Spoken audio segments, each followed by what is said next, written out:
sect could face annihilation in an instant. Thus, he had sent the Grand Elder in his stead. "Leader, I have indeed gathered news regarding Yin Bei and the Saintess," the Grand Elder replied, his gaze flickering as he slightly bowed. "Discovered." The assembly shuddered in unison. They had heard rumors of Yin Bei's prowess at the peak of the Thunder Tribulation realm, and uncertainty loomed over its authenticity. Additionally, the prolonged absence of the Saintess Qiming had caused considerable concern among the elders who had watched her grow. "Elder, what have you learned? Are they both well?" Qing Yun immediately posed his most pressing question. All eyes turned expectantly towards the Grand Elder, with even Feng Han rising, his anxiety palpable. Ling is his cherished daughter, and Yin Bei is his only disciple. Their fates weigh heavily on his heart. The Grand Elder met the eager gazes of the crowd and sighed softly. "I have indeed discovered their whereabouts, and Yin Bei's strength has far exceeded our expectations. His power is astonishing. At the banquet, he overwhelmed the young prodigies, and within the secret realm, he vanquished a peak 9th layer divine palace cultivator. Ascending the divine ladder to the 999th step, he has rendered countless prodigies in the eastern domain, including the extraordinary sons of deities, breathless. Yin Bei is hailed as the foremost figure of the younger generation in the eastern domain. No one among the holy disciples can contend with him." Chapter 101. The foremost figure of the younger generation in the eastern domain. The Grand Elder's expression was one of fervor, his voice resounding with passion. He vividly recounted the various deeds of Yin Bei within the secret realm, immersing everyone in the narrative as if they were experiencing it firsthand. The entire Qingyun sect fell into a profound silence, with Qingyun's body trembling slightly. Feng Han, previously despondent, now bore a flushed visage. "Elder, are your words true?" Qingyun inhaled deeply, his gaze filled with astonishment as he looked at the elder. Within the grand hall, all stood, their breaths quickening. The elder, brimming with pride, declared, "Every word I speak is true. The name of Yin Bei resonates throughout the eastern region. He is a disciple of our Qingyun sect." As he spoke, the elder suddenly knelt and began to weep uncontrollably. This unexpected gesture left everyone at a loss. While the news was indeed shocking, it hardly warranted such tears. What was amiss with the elder? Was he overwhelmed with joy? Yet, an undercurrent of sorrow emanated from him, casting a pall over the hearts of all present. Qingyun hurried forward to assist the weeping elder, inquiring, "Elder, should we not rejoice for Yin Bei at this moment? Why do you appear thus?" Yin Bei, the unparalleled prodigy of the entire eastern region. Such a talent has drawn the envy of the heavens, forever trapped within that secret realm. The elder bellowed to the sky, his expression mournful, tears cascading from his murky eyes. What? Forever trapped in the secret realm? The gravity of this revelation struck all, and they comprehended its dire implications. Yin Bei might have perished. Feng Han's complexion turned ashen. He staggered back several steps before collapsing to the ground. Even Qing Yun felt as if a colossal hammer had struck him, his face paling. What did you say?" He stammered incredulously at the elder, struggling to accept the truth. He wished fervently that the elder was merely jesting. Kneeling upon the ground, the elder's frail form quivered incessantly as he spoke with a trembling voice. The unparalleled prodigy of the Qingyun sect was slain by the ruler within the secret realm. The whereabouts of the Saintess remain unknown. Upon hearing the elder's confirmation, the countenance of all present turned pale, their expressions faltering. Feng Han's expression shifted dramatically before he fainted. The news of a missing daughter and a fallen disciple struck like a thunderclap, shattering their spirits.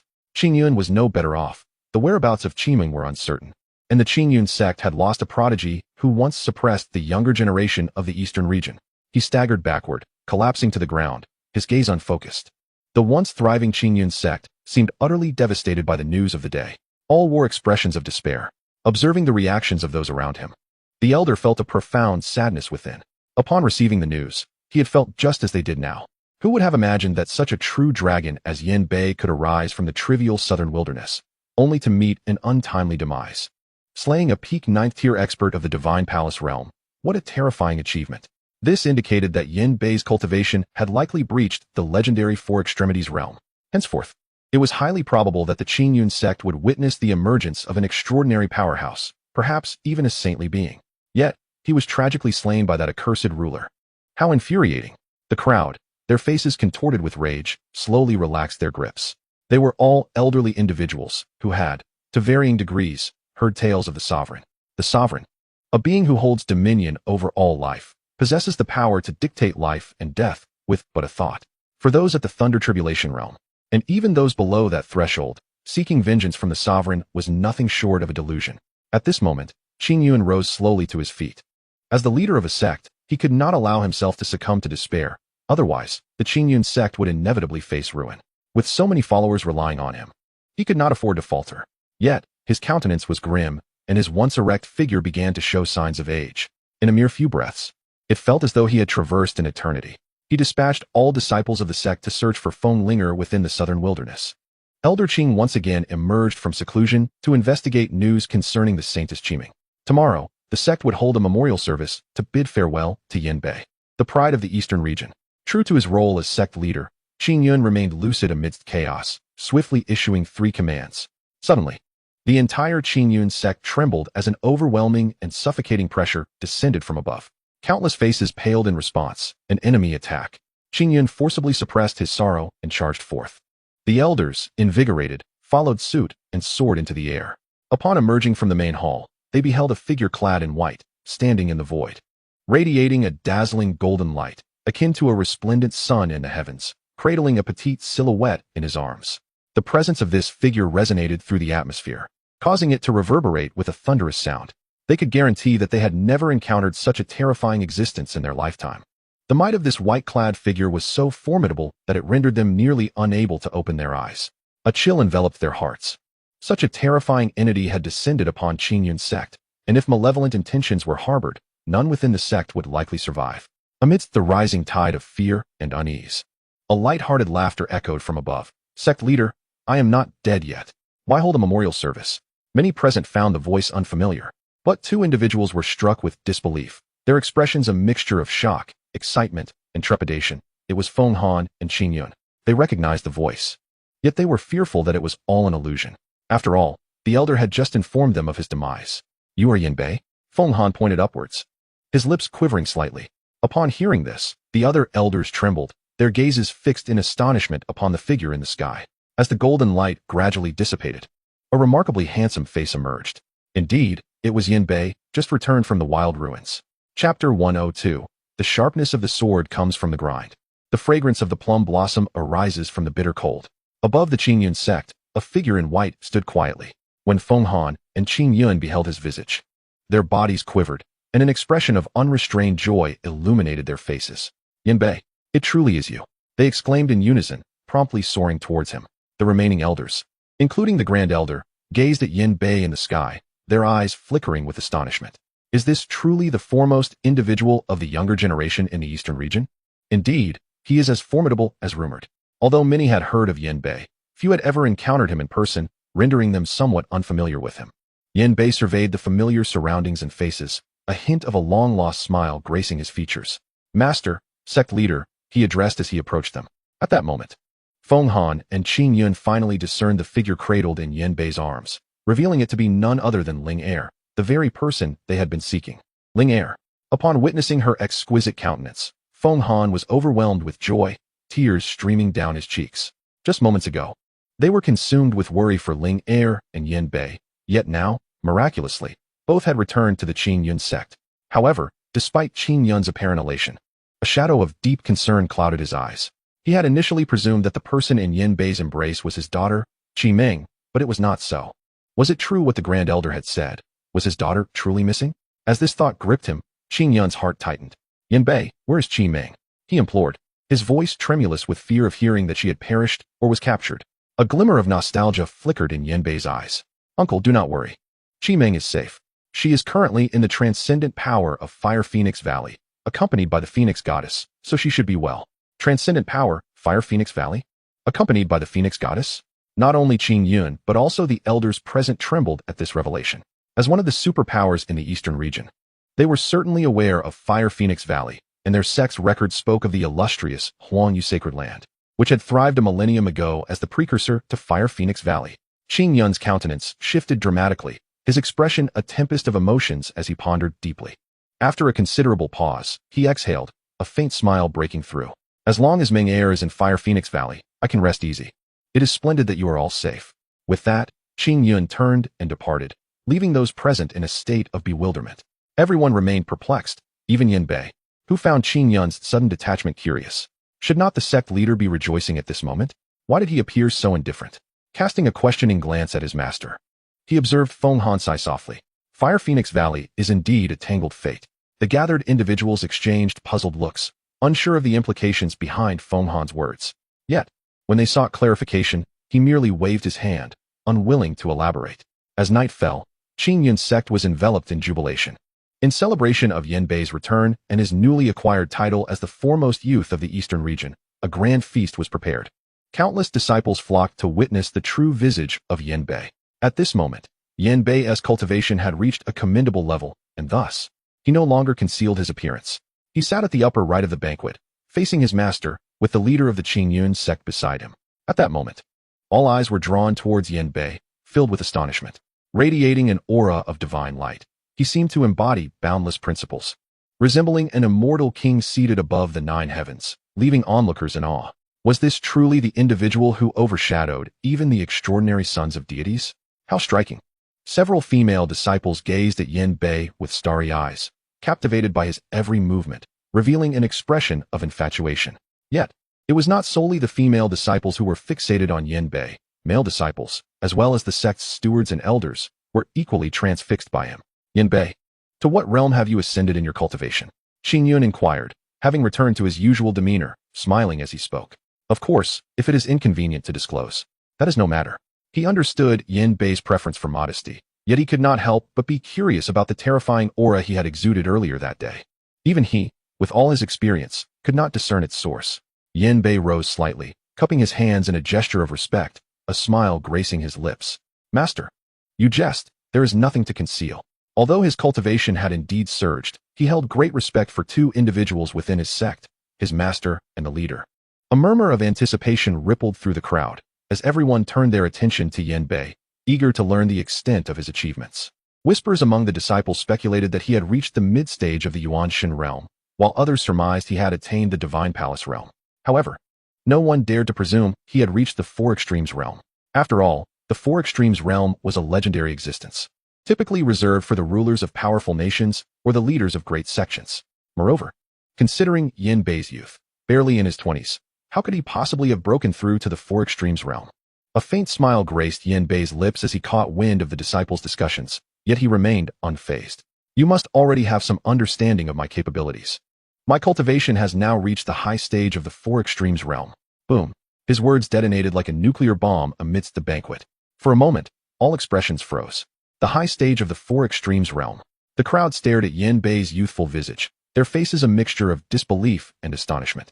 Indeed, he is my disciple, Feng Han exclaimed, rising with palpable excitement. Upon hearing this, Qing Yun rolled his eyes, muttering, as if you have taught him anything. Nonetheless, the high stage of the 4 Extremes realm left the Qing Yun sect in a state of shock. This level of cultivation placed them among the giants of the entire eastern region. Truly, my disciple from the Qing Yun sect.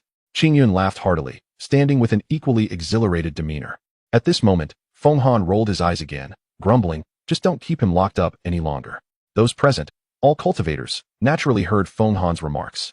Qing Yun's expression suddenly stiffened, casting a fierce glare at Feng Han, only to quickly don a sheepish smile. Internally, he lamented why he had previously allowed the holy son of Qing Yun to act recklessly. Master, please do not jest. Returning to the matter at hand. It is thanks to Qiulong Mountain that I was able to calm my mind and devote myself to my cultivation, which has led to my current level of prowess. The sharpness of a sword emerges from the process of honing, and the fragrance of plum blossoms comes from enduring the bitter cold. This is the essence of the truth. Yan Bei spoke to the disciples of the sect with an unwavering demeanor, recounting the arduousness of his training. As the others listened, Yan Bei's figure grew ever more imposing in their hearts. Chapter 103. Is it not better to live a few more days? Yan Heir, I never imagined you endured such hardships. It is all my fault, Feng Han said, tears streaming down his face as he gently wiped away the moisture from the corner of his eye. This caused Yan Bei to tighten his expression, hastily stepping forward to support his master. He then looked down at the disciples, astonished to find them weeping profusely. Some of the female disciples even exaggeratedly declared that they would tenderly massage Yan Bei's shoulders and wash his feet in the evening to alleviate his fatigue. It was unexpected that his fabricated tales would resonate so deeply with them. Ahem, in truth, cultivation is not as dull as it seems. It is more about relishing the journey. Yan Bei forcefully redirected the conversation, his gaze softening as he looked at his master and Ling Er. When one possesses formidable strength, the most paramount duty is to protect those you cherish. My path is one of guardianship. All present were struck by the weight of Yan Bei's words, which served as a beacon of light in their disoriented night. illuminating the path ahead for the disciples in attendance. Some had wandered aimlessly, oblivious to the purpose of their cultivation. They could not comprehend why they had to endure countless hardships on the path of cultivation, merely following in the footsteps of their peers, unwilling to fall behind. Yet now, Yin Bei's words had bestowed upon them a clear goal: protection. Though the term could be uttered casually, its significance was as heavy as a mountain. To truly safeguard something may seem simple, yet in practice, it is profoundly challenging. No wonder he is hailed as the foremost individual of the younger generation in the Eastern region. Indeed, he is extraordinary. The elders present felt their own insights elevate significantly upon hearing Yin Bei's declaration. They had devoted their lives to cultivation. Was it not for the purpose of protection? To safeguard their loved ones and everything they held dear. At that moment, a mocking voice echoed from outside Qingyun's sect. The foremost individual of the younger generation in the Eastern region truly does not fear the winds that might twist his tongue. Yin Bei furrowed his brow but chose not to respond further, for he recognized the newcomer. The elders of Qingyun, however, were instantly incensed. As Yin Bei had become a cherished gem of their sect, how could they allow an outsider to disrespect him? Who dares to be so audacious in my Qingyun sect? Qingyun snorted coldly and transformed into a streak of light, rushing out of the grand hall. The disciples followed suit, stepping outside to gaze upward. A one-armed man stood in the void, a dark throng of people behind him, each adorned with the same emblem. It was the Seven Treasure Sect. Feng Han gazed intently at the badge and spoke. Upon recognizing the visitor, Qingyun let out a cold snort. I was wondering who it could be. It turns out to be you, a group of little miscreants. I have yet to settle accounts with you, yet you dare to come here today. Indeed, the visitors were from the Seven Treasures sect. The one who had just spoken was Ling Feng, a rare talent of the Seven Treasures sect, who had lost an arm to Yin Bei years ago. Qingyun, why the anger? Is there some joyous occasion today within your sect, given the festive decorations? Ling Feng stood in the void, a hint of a smile playing at the corners of his mouth. Qingyun, furrowing his brow, replied, What business do you have here? It is of no concern to you. Since the incident 2 years ago, when an elder of the Seven Treasures sect had ambushed Qi Ming, Qingyun had been furious, and the relationship between the two sects had since soured. Qingyun had once contemplated personally annihilating the Seven Treasures sect, but the recent incursion of the Blood God cult had nearly led to the destruction of Qingyun's sect, thus postponing his plans. What business? Naturally, I have come to discuss matters with Qingyun's sect. A cold glint appeared in Ling Feng's eyes. As I understand it, our elder Jin Luan has vanished in this vicinity. Might you have seen him, sect leader Qingyun? Elder Jin Luan. Upon hearing this name, a flicker of malice appeared in Qingyun's eyes. He is dead. Today my sect is in celebration and does not wish for bloodshed. However, if your Seven Treasures sect seeks battle, come to Duan Long Cliff 3 days hence, and we shall settle this once and for all. Qingyun suppressed the murderous intent surging within him and spoke coldly. With Yin Bei having just returned, the banquet laid out in his honor was just beginning, and he had no desire to ruin the enjoyment of his disciples. Dead. Ling Feng's voice rose sharply, fixing his gaze on Qingyun. He ambushed our sect's saintess and was slain by our elders. Moreover, while my mood remains amiable, you and your people should leave at once. Qingyun's expression darkened as he reiterated, Were it not for Yin Bei's return today, I would have already led the elders to exterminate you Seven Treasures scoundrels. You truly are formidable, sect leader Qingyun, to slay an elder of my Seven Treasures sect and still be so aggressive. Do you think us mere clay to be molded? Ling Feng's demeanor turned frigid, a powerful aura surging from him, revealing his cultivation at the 4th level of the Yuan Shun realm. The elders of the Seven Treasures sect behind him also displayed their cultivation levels. Aside from Ling Feng, their strengths were comparable to those of Qingyun's sect's elders. The 4th level of the Yuan Shun realm. Qingyun's pupils contracted. He had only just barely entered the 2nd level of the Yuan Shun realm. The elders were equally astonished. In such a short time, Ling Feng had broken through to the 4th level of the Yuan Shun realm. It was evident that the title of the most exceptional talent in a century for the Seven Treasures sect was not merely a fade. However, their gazes shifted slightly to the figure in white standing outside the hall, and they began to think that Ling Feng was not so formidable after all. Yin Bei watched the unfolding scene with great interest, having met Ling Feng once before. Yet, he refrained from speaking, recognizing that this was a matter of sect rivalry.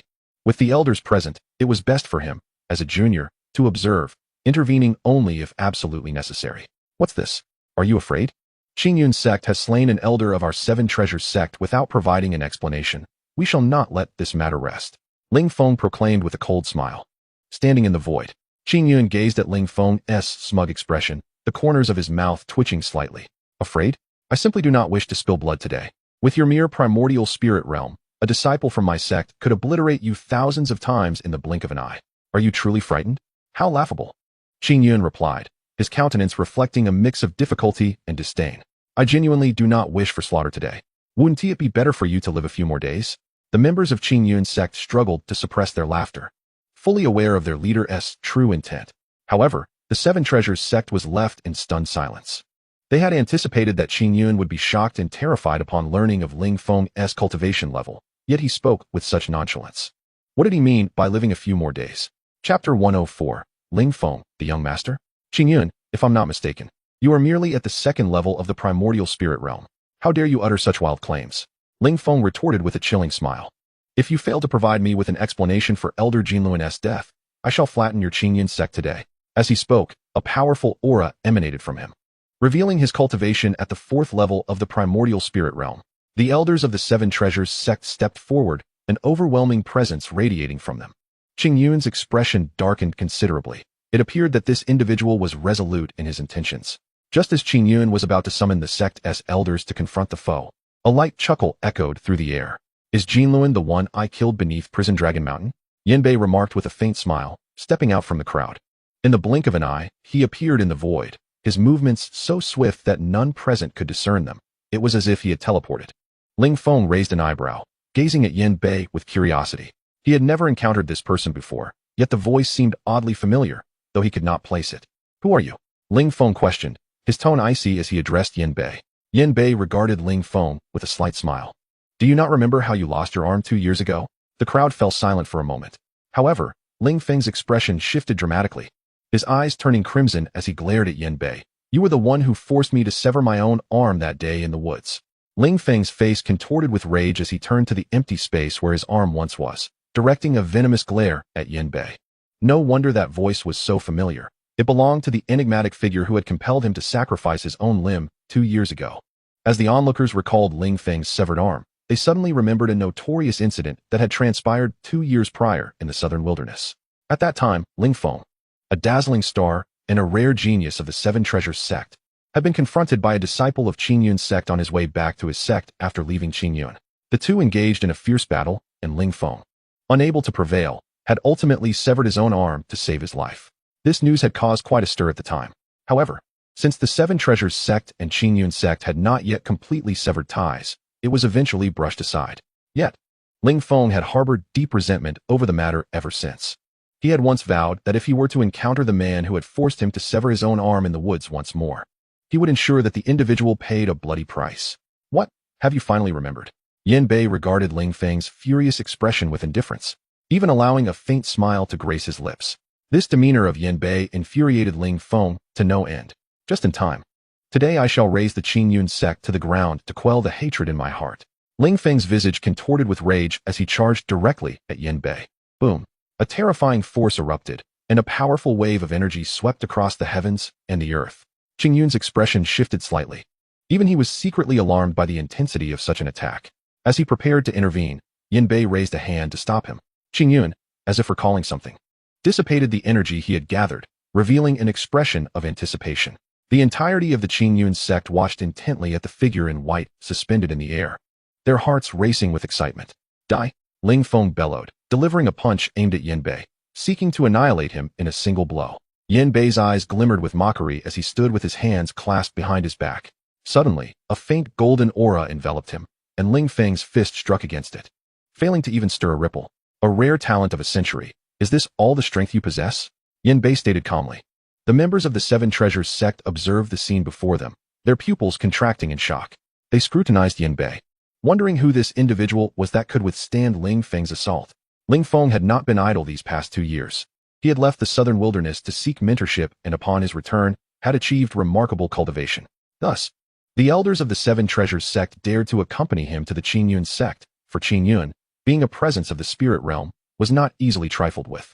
As for the disciples of the Qing Yun sect, although they had been prepared, witnessing Yanbei's nonchalance still stirred their hearts with excitement. The spirit realm was a realm they could only aspire to, yet their senior brother Yanbei could effortlessly deflect such an attack.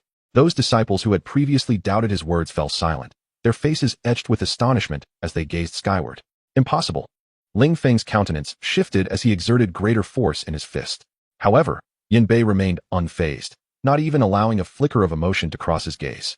This left Ling Feng's heart plummeting to despair. Yin Bei gently shook his head.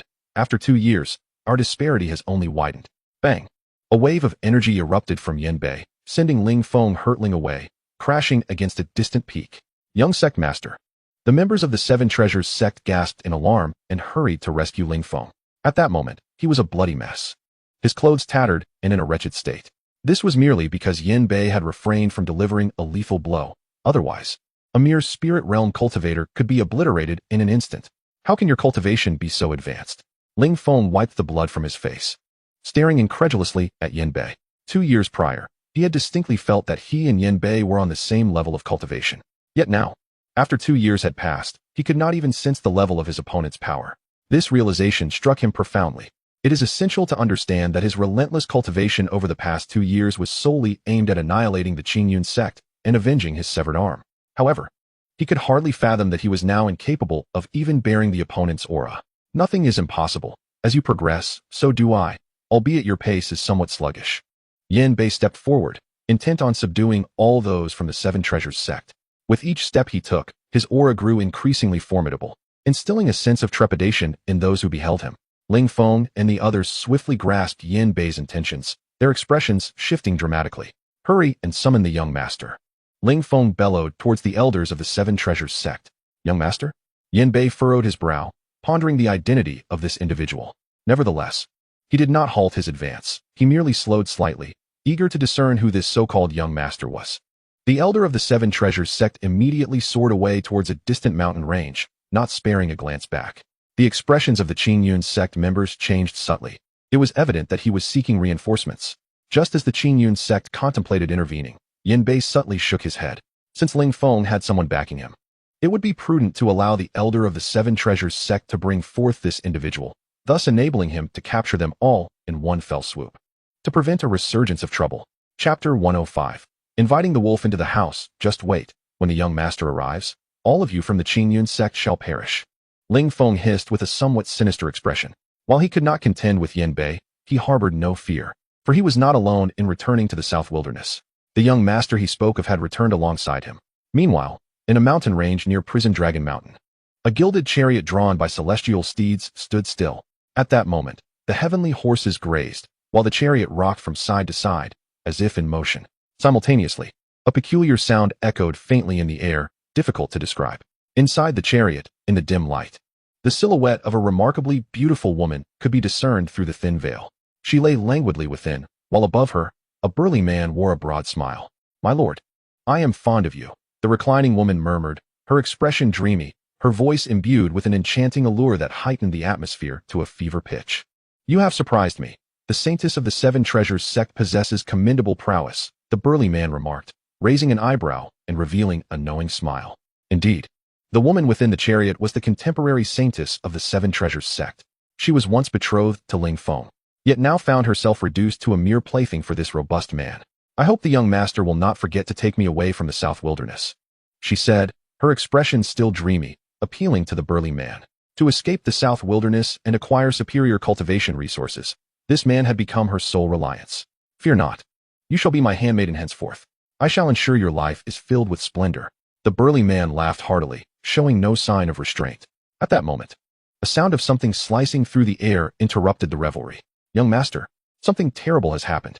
An elder of the Seven Treasure sect suddenly descended, his expression fraught with panic as he shouted towards the carriage. His thunderous cry struck the ears of a towering man like a bolt of lightning, causing him to tremble and immediately falter. The man's visage darkened in an instant. The woman seemed to sense the impending danger as well. What is the matter? A cold voice emanated from within the carriage, laced with a subtle hint of murderous intent. However, the elder appeared oblivious to the underlying meaning. Young master, hurry and save young Lord Lingfeng. A peerless genius has emerged from the Qingyun sect, and the young lord cannot withstand it. He is on the brink of collapse. The elder exclaimed anxiously. Elder, you go on ahead. The young master and I will follow shortly. A tense voice responded from the carriage, belonging to the saintess of the Seven Treasure sect. Your Highness, how could you be in the young master's carriage? Upon recognizing the saintess's voice, the elder's eyes widened in disbelief as he gazed at the carriage. The saintess was the fiancée of young Lord Lingfeng, and their union was acknowledged throughout the sect. Yet now, The young lord's wife was unexpectedly found in the young master's carriage. Moreover, he had heard strange sounds emanating from within, and as a man over 50, he could hardly be unaware of their implications. Clearly, he was uninformed of the situation. "You old fool, get out now, or I swear I will kill you." The towering man threw back the curtain and stepped out, bare-chested. Inside the carriage, the saintess hurriedly draped a garment over her bare form. Witnessing this scene, the elder was instantly overcome with rage. "Saintess, you are the young lord's fiancée. How could you engage in such disgraceful conduct behind his back?" The saintess felt a flush of embarrassment at the elder's accusations. Although Ling Feng was aware of the situation, he had not made it public, as it was hardly a matter of pride. As an elder of the sect, the elder was deeply angered by such base behavior. "Very well. Ling Feng has chosen poorly in befriending someone like you. We of the Seven Treasure sect do not require your assistance." His expression was one of furious disdain. Yet he refrained from taking action, for the young master's strength was formidable beyond measure, far beyond his ability to contend with. "Elder," the saintess said, her face pale. If this matter were to be exposed, she would be ostracized from the southern wilderness, and her family would be disgraced. The towering man seemed to grasp the saintess's implication, and he raised his massive hand, striking down upon the elder with great force. Poof! The elder had no opportunity to react, instantly engulfed by a mist of blood. The saintess displayed a flicker of reluctance on her face, but ultimately drew the curtain shut, remaining silent. Standing in the open, the towering man wore a sullen expression. His work had been interrupted, inciting profound fury within him. "Ling Feng is in trouble. Wait for me here. I shall return shortly to indulge you. And I intend to flaunt you before Ling Feng to witness his reaction." The burly man spoke with a dark expression, yet a hint of anticipation crept into the corners of his mouth. To indulge in his woman before Ling Feng would surely be exhilarating. Why had he not thought of this before? A lewd smirk appeared on the man's lips, his body seeming to tremble momentarily with excitement as he strode forth, soaring towards the location of the Qingyun sect. Meanwhile, outside the Qingyun sect, Ling Feng and his companions had already been tightly bound by Yan Bei. The disciples of the Qingyun sect erupted into cheers. Yan Bei regarded Ling Feng with a faint smile, remarking, "It seems that you, the young master, are rather indifferent to your own fate. I have waited so long, yet he still has not arrived." Ling Feng's face contorted with deep resentment. The elder from the Qibao sect should have located the young master by now, yet he had not returned. He recalled the fiancée adorning the young master's carriage today, who was originally supposed to accompany him to the Qingyun sect. However, before their departure, the young master had kept her behind, claiming he needed someone to converse with about the situation in the South Wilderness. Though Ling Feng had long suspected the young master harbored ulterior motives towards his fiancée, he had dared not defy his will and could only acquiesce. He had often reassured himself that women were like garments. If necessary, he could simply acquire another. After all, his future was of utmost importance. Now, as the elders seeking out the young master had yet to return, it was likely that the young master was engaged in unspeakable actions with the saintess. Reflecting on this, a self-deprecating smile emerged on Ling Feng's lips. To invite a wolf into one's home, wasn't that precisely his predicament? Chapter 106. Is he your young master? It appears your so-called young master will not come to rescue you, Yan Bei remarked, turning his head with indifference. He then gathered a terrifying force in his hands, preparing to end Ling Feng's life. Just then, a thunderous voice resonated from the skies. "Halt! Release Ling Feng, or I shall leave you in pieces." It was the burly man who had just been entwined with the saintess of the Qibao sect in the mountains. His aura was fearsome, though he came alone. He exuded the presence of an army, instilling a profound sense of dread. The elders of Qingyun sect turned pale. The man's energy was overwhelmingly terrifying. They hastily formed a formation, ready to defend against him. "Dare to capture my subordinate? Do you wish to annihilate your insignificant sect?" The burly man's expression was icy as he surveyed the scene, his aura commanding respect. Though Ling Feng was merely a minor character, his talent was commendable. The burly man was keen to have such a subordinate, and Ling Feng was remarkably astute, even willing to relinquish his fiancée without a flicker of hesitation. Such talent, he would not allow to perish easily. Yan Bei, taken aback by the arrival, thought, could it be him? Clearly, he recognized the burly man. Yet, as he stood behind the elders of Qingyun, he remained unnoticed. "What? Do you know the young master? If so, why do you not kneel and beg for mercy? He is not someone you, a mere Qingyun sect, can provoke." Upon hearing Yan Bei's words, Ling Feng's expression transformed into a sinister grimace. Although he harbored resentment towards the master for taking away his betrothed, the imminent threat made him realize that the master was his only ally. "Do not tell me that the master you speak of is this person?" Yan Bei gazed at Ling Feng in astonishment. "What's the matter? Are you afraid upon encountering the master's formidable presence?" Release me at once and kneel. Perhaps I might still consider forgiving you, Ling Feng boasted with arrogance. The master was a formidable figure at the divine palace level, an unrivaled entity in the South Wilderness. Thus, Ling Feng found Yin Bei's fear entirely reasonable. Kneel? Does he even deserve that? A cold smile crept across Yin Bei's lips. What do you mean? How dare you show disrespect to the master? Ling Feng's expression shifted as he rebuked. Despite being a captive, he remained unafraid, for the master's arrival had bolstered his confidence. How could this insignificant Qingyun sect possibly obstruct a divine palace powerhouse? Ling Feng's reprimand drew the attention of those present. Yin Bei, too, bore a smile as he turned to regard the so-called master, who happened to be gazing back at Ling Feng. As Yin Bei stood beside Ling Feng, their eyes inevitably clashed in the air. Upon seeing Yin Bei, the burly man's countenance shifted dramatically. He shook his head vigorously, suspecting he was hallucinating, and rubbed his eyes, yet the figure in white remained steadfast. It was no illusion, it was indeed real. In an instant, the burly man appeared thunderstruck, his expression altering drastically. Why, you are here too? Upon seeing Yin Bei, the burly man trembled, revealing a flicker of fear. The crowd was taken aback. Who was this master that recognized Yin Bei? Yet, Ling Feng's expression became rigid. He discerned a hint of trepidation in the master's eyes, as if he feared the man standing beside him. How could this be? The Qingyun sect is the place where I grew up. Why can't I appear here? Yin Bei chuckled lightly and stepped forward. As he approached, the burly man's body visibly quivered, and he retreated in haste. The sect where you grew up, the burly man murmured, his gaze trembling. Yet you, instead of remaining at the brawler sect, dare to act recklessly, relying on your cultivation. Yin Bei's countenance darkened, a chill emanating from beneath the burly man's feet. Indeed, this burly man was Wang Li, the prodigy of the brawler sect, who had been forcefully subdued by Yin Bei at the banquet of the city lord's mansion. This explained Yin Bei's earlier astonishment. The brawler sect resided within the territory of the Yunlong kingdom, far from the South Wilderness, making Wang Li's presence here quite unexpected. Not only was Yin Bei surprised, but Wang Li was also profoundly shocked. Since the last banquet at the city lord's mansion, Yin Bei had utterly crushed his arrogant demeanor. Furthermore, Yin Bei's astonishing feats within the Tianyi secret realm had left the entire eastern region astounded, earning him the title of the foremost among the younger generation. Wang Li had indeed contemplated revenge against Yin Bei, yet under the overwhelming brilliance surrounding Yin Bei, a prodigy of unparalleled caliber, he realized that he could not possibly shake him. Moreover, he had witnessed firsthand in the secret realm the close rapport between Yin Bei and the divine maiden of the Fire Phoenix Valley. Even with this connection, he had no desire to seek vengeance. After all, the terror of extraordinary powers was beyond the capacity of the overbearing Fist sect to withstand. A single misstep could lead to the annihilation of the sect. Brother Yin, I never imagined this would be the sect you belong to. It truly feels like the flood has swept through the Dragon King's temple.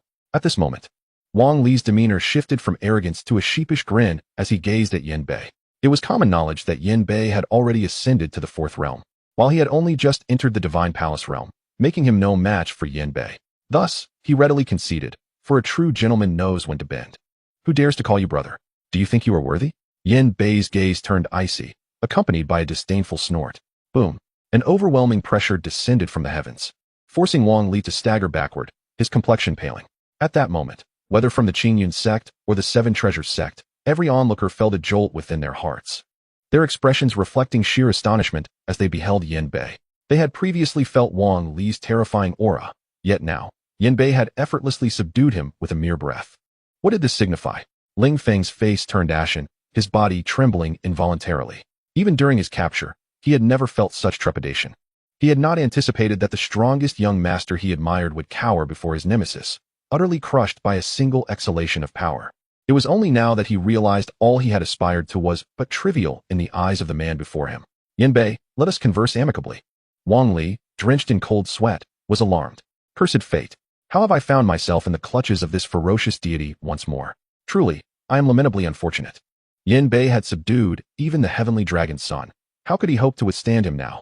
He was left with no choice but to seek a conciliatory resolution. Chapter 107. Slaying Wang Li of the overbearing Fist sect. It seems we have little to discuss, Yin Bei declared, extending his palm. A magnificent golden hand materialized instantaneously, seizing Wang Li as if he were a mere chick, leaving him utterly powerless to resist. In the city lord's mansion, he had not forgotten that this fellow had intended to keep Qi Ming as a servant for the heavenly dragon's son. At that time, a surge of murderous intent had welled within Yin Bei, but he had refrained from acting due to the circumstances, knowing that should he kill, Tian Lin would not turn a blind eye. But now, With Wang Li fortuitously falling into his grasp, he had no reason to spare him. Yin Bei, do not take my life. I shall serve you faithfully. Wang Li trembled with fear. The golden hand that held him was terrifyingly powerful. He could not escape. And he sensed that if Yin Bei exerted even a modicum of force, he would instantly burst into a cloud of blood, meeting a gruesome end. As the young master of the overbearing fist sect, he was naturally reluctant to perish so easily, especially when he had yet to savor the countless luxuries life had to offer. Serve you faithfully? Yin Bei scoffed, casting a glance at Ling Feng. Indeed. I am willing to follow you, and I would even relinquish my position as the vice leader of the Bakuan sect for you to take over. Wang Li gasped, fearing that Yin Bei might inadvertently crush him. The title of vice leader of the Bakuan sect certainly lacks prestige. Given his current cultivation, he could effortlessly establish a Bakuan sect of his own. Thus, the position of vice leader failed to intrigue him. Upon seeing Yin Bei shake his head, Wang Li's heart sank to the depths of despair. I have no interest in such matters. You might as well perish, Yin Bei replied with a faint smile. His smile, which seemed to envelop the onlookers in a warm spring breeze, felt to Wang Li like the grim reaper from the depths of hell grinning at him. You have slain 2 princes, and the Cloud Dragon King is currently hunting you. If I perish here, my father will immediately find out, and your Qingyun sect will be exposed. When the Cloud Dragon King arrives, this place will be reduced to ruins. Wang Li shouted in terror, attempting to invoke the name of the Cloud Dragon King to intimidate Yin Bei. However, he had clearly underestimated the situation. The Cloud Dragon King need not seek me. I shall soon go to find him, Yin Bei replied nonchalantly, then exerted a slight force with his hand. Bang! The once great prodigy of the Bakuan sect was instantly transformed into a mist of blood, perishing on the spot. The members of the Seven Treasures sect were left aghast. A formidable figure of the Divine Palace realm had been effortlessly crushed in the hands of this youth. Sectmaster, I leave these members of the Seven Treasures sect to you. I shall take my leave, Yin Bei said, turning to Elder Qingyun and the other elders. Good. Thank you for your hard work, Yin Bei. Please rest. We will handle things here, Elder Qingyun replied, visibly shaken, and promptly arranged for several disciples to accompany Yin Bei. However, Yin Bei declined their offer and, after bidding farewell to his master Linger, stepped forward to return to the place he was most familiar with, Prison Dragon Mountain. The entire Qingyun sect stood in shock, gazing at the distant Prison Dragon Mountain. The events of the day had utterly shattered their worldview. A powerful figure of the Divine Palace realm had been rendered as helpless as an ant in the hands of Brother Yin. All eyes filled with admiration turned toward the horizon. From this day forth, Yin Bei would become their unwavering faith. Not only the disciples, but the elders of the Qingyun sect were equally astonished. Although they were aware that Yin Bei was heralded as the foremost prodigy of the younger generation in the eastern region, hearing it was one thing, but witnessing it was altogether different. It was simply exhilarating. They had never imagined that the Qingyun sect would give rise to such a prodigious talent as Yin Bei. Sectmaster, have you forgotten our previous wager? Feng Han said smugly, nudging Qingyun. Qingyun, still in a state of shock, momentarily failed to respond. What wager? This prompted Feng Han's expression to shift dramatically. You don't mean to renege on the bet, do you? You stated that if my disciple reached the pinnacle of the Thunder Tribulation realm, you would step down and cede the position of Sectmaster to him. Yet now you seem to be going back on your word. Only at that moment did Qingyun come to his senses, realizing the matter at hand. After a brief hesitation, he chuckled self-deprecatingly, though I would never go back on my word. Do you truly believe that someone of Yin Bei's caliber would regard our humble Qingyun sect with any esteem? Upon hearing this, the crowd fell into silence. With Yin Bei's current prowess, commanding an entire kingdom would be more than sufficient. How could his vision possibly be confined to the mere Qingyun sect? A majestic eagle is destined to soar through the 9 skies, and it would truly be an injustice for my disciple to serve as a mere sect master. Contemplating this, FNGH nodded repeatedly, then cast a sidelong glance at Qingyun, murmuring to himself, "What do you mean by a mere sect master?" Qingyun grasped FNGH's garment tightly, suspecting that he was being insulted. FNGH allowed Qingyun to hold him, wearing an expression of indifference, as if he were a pig unbothered by boiling water. The elders of the Qingyun sect observed the pair with amusement. Meanwhile, at the Ynl kingdom, within the Bichuan sect, a tremendous force suddenly erupted. Lur, a terrifying figure materialized in the sky, letting out a deafening roar. Just moments ago, the soul jade slip of the young Master Wing-L had shattered, indicating his demise. This revelation sent shivers through the entire Bichuan sect. Wing-L was not only the young master of the Bichuan sect, but also the sole heir of the current sect leader. His tragic fall ignited an unparalleled fury within Wing-BTIN. BTIN, what has stirred such wrath? A figure clad in a bright yellow robe appeared, furrowing his brow as he inquired of Yngbtin. The newcomer was none other than the sovereign of the Ynl kingdom. Ynl Myler has been murdered. Yngbtin's body trembled uncontrollably, an unimaginable murderous aura enveloping the area for miles around. As the current sect leader of Bichuan, he possessed the third level of the SJ realm. What? Ynl's expression shifted dramatically, astonished. Boom. A wave of terrifying power erupted instantaneously. Who dares to slay the young master of the Bichuan sect? Ynl clenched his fists, his face ashen. Another junior has fallen. Just days prior, 2 of his sons had been slain, and their vengeance remains unfulfilled. Now, Wngl has also been killed. This left Ynl seething with rage.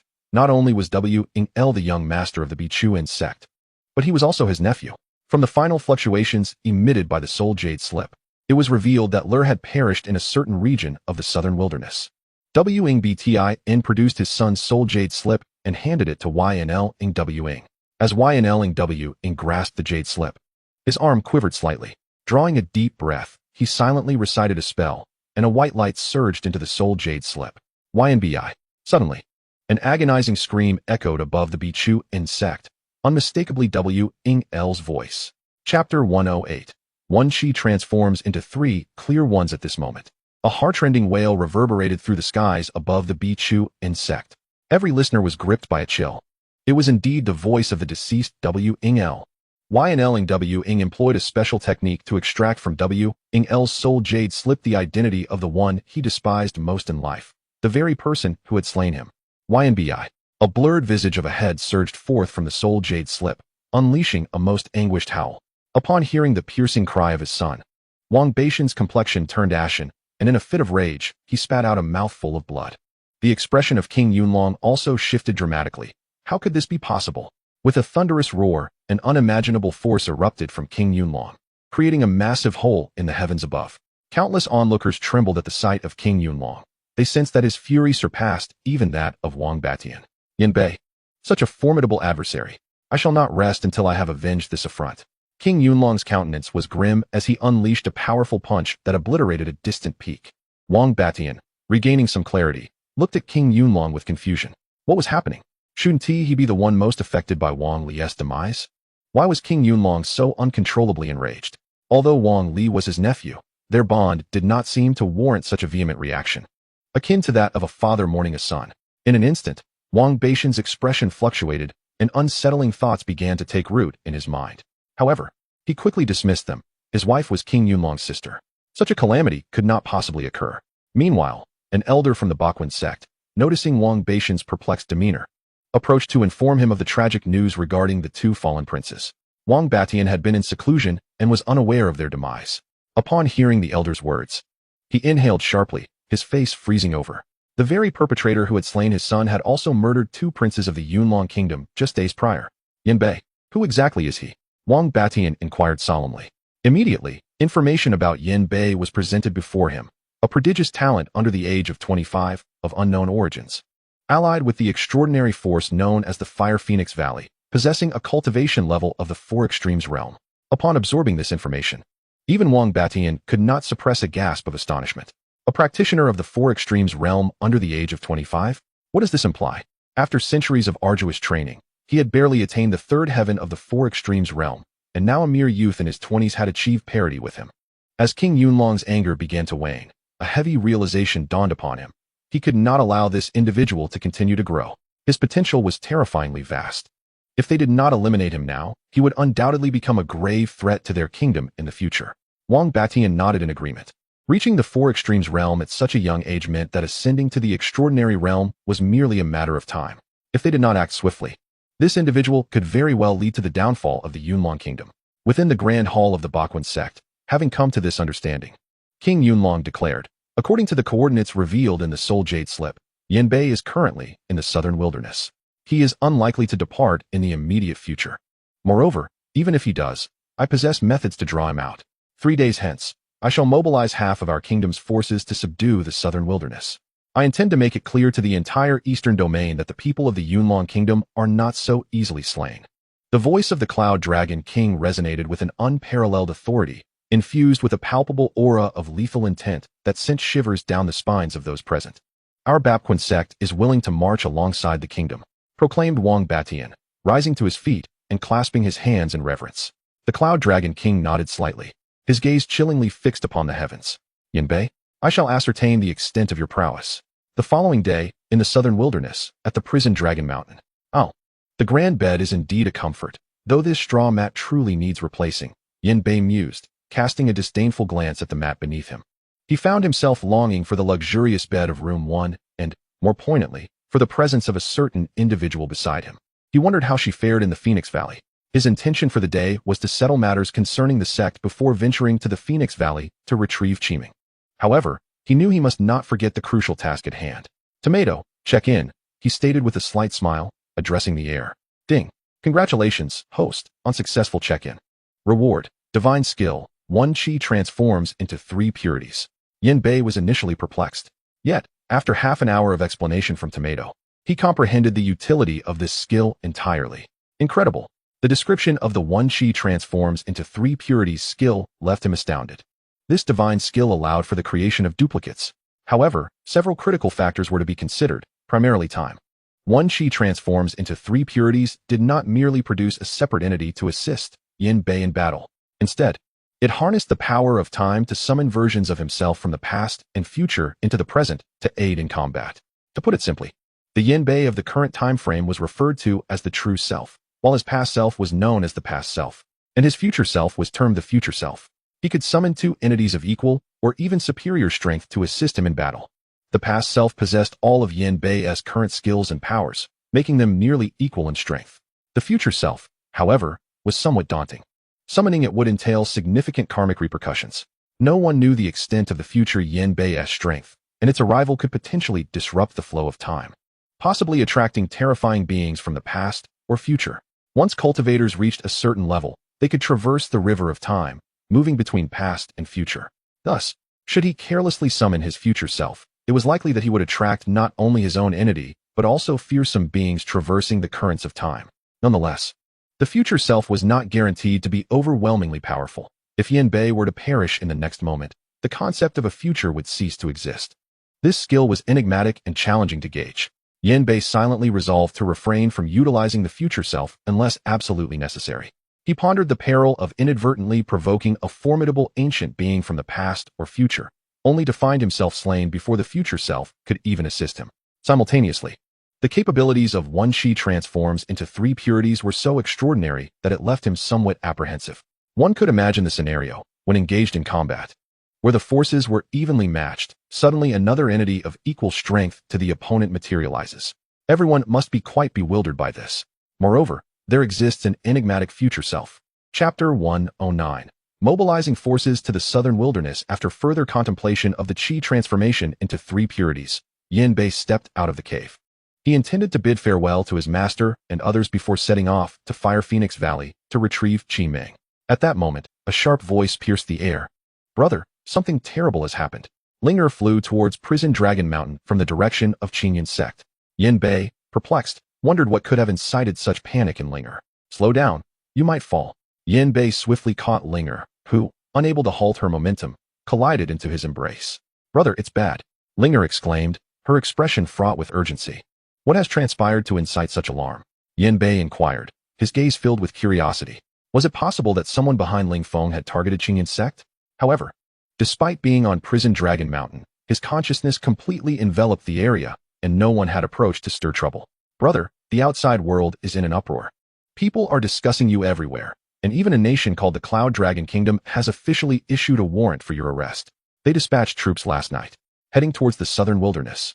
Linger's beautiful eyes glimmered with a hint of panic as she spoke. It turned out that just last night, the Cloud Dragon Kingdom had suddenly proclaimed a decree to apprehend Yanbei, mobilizing half of its military to the southern wilderness with the intent to eliminate him. The news had spread like wildfire throughout the eastern region, and discussions were rampant. The Cloud Dragon Kingdom? Yanbei remarked, surprisingly unfazed.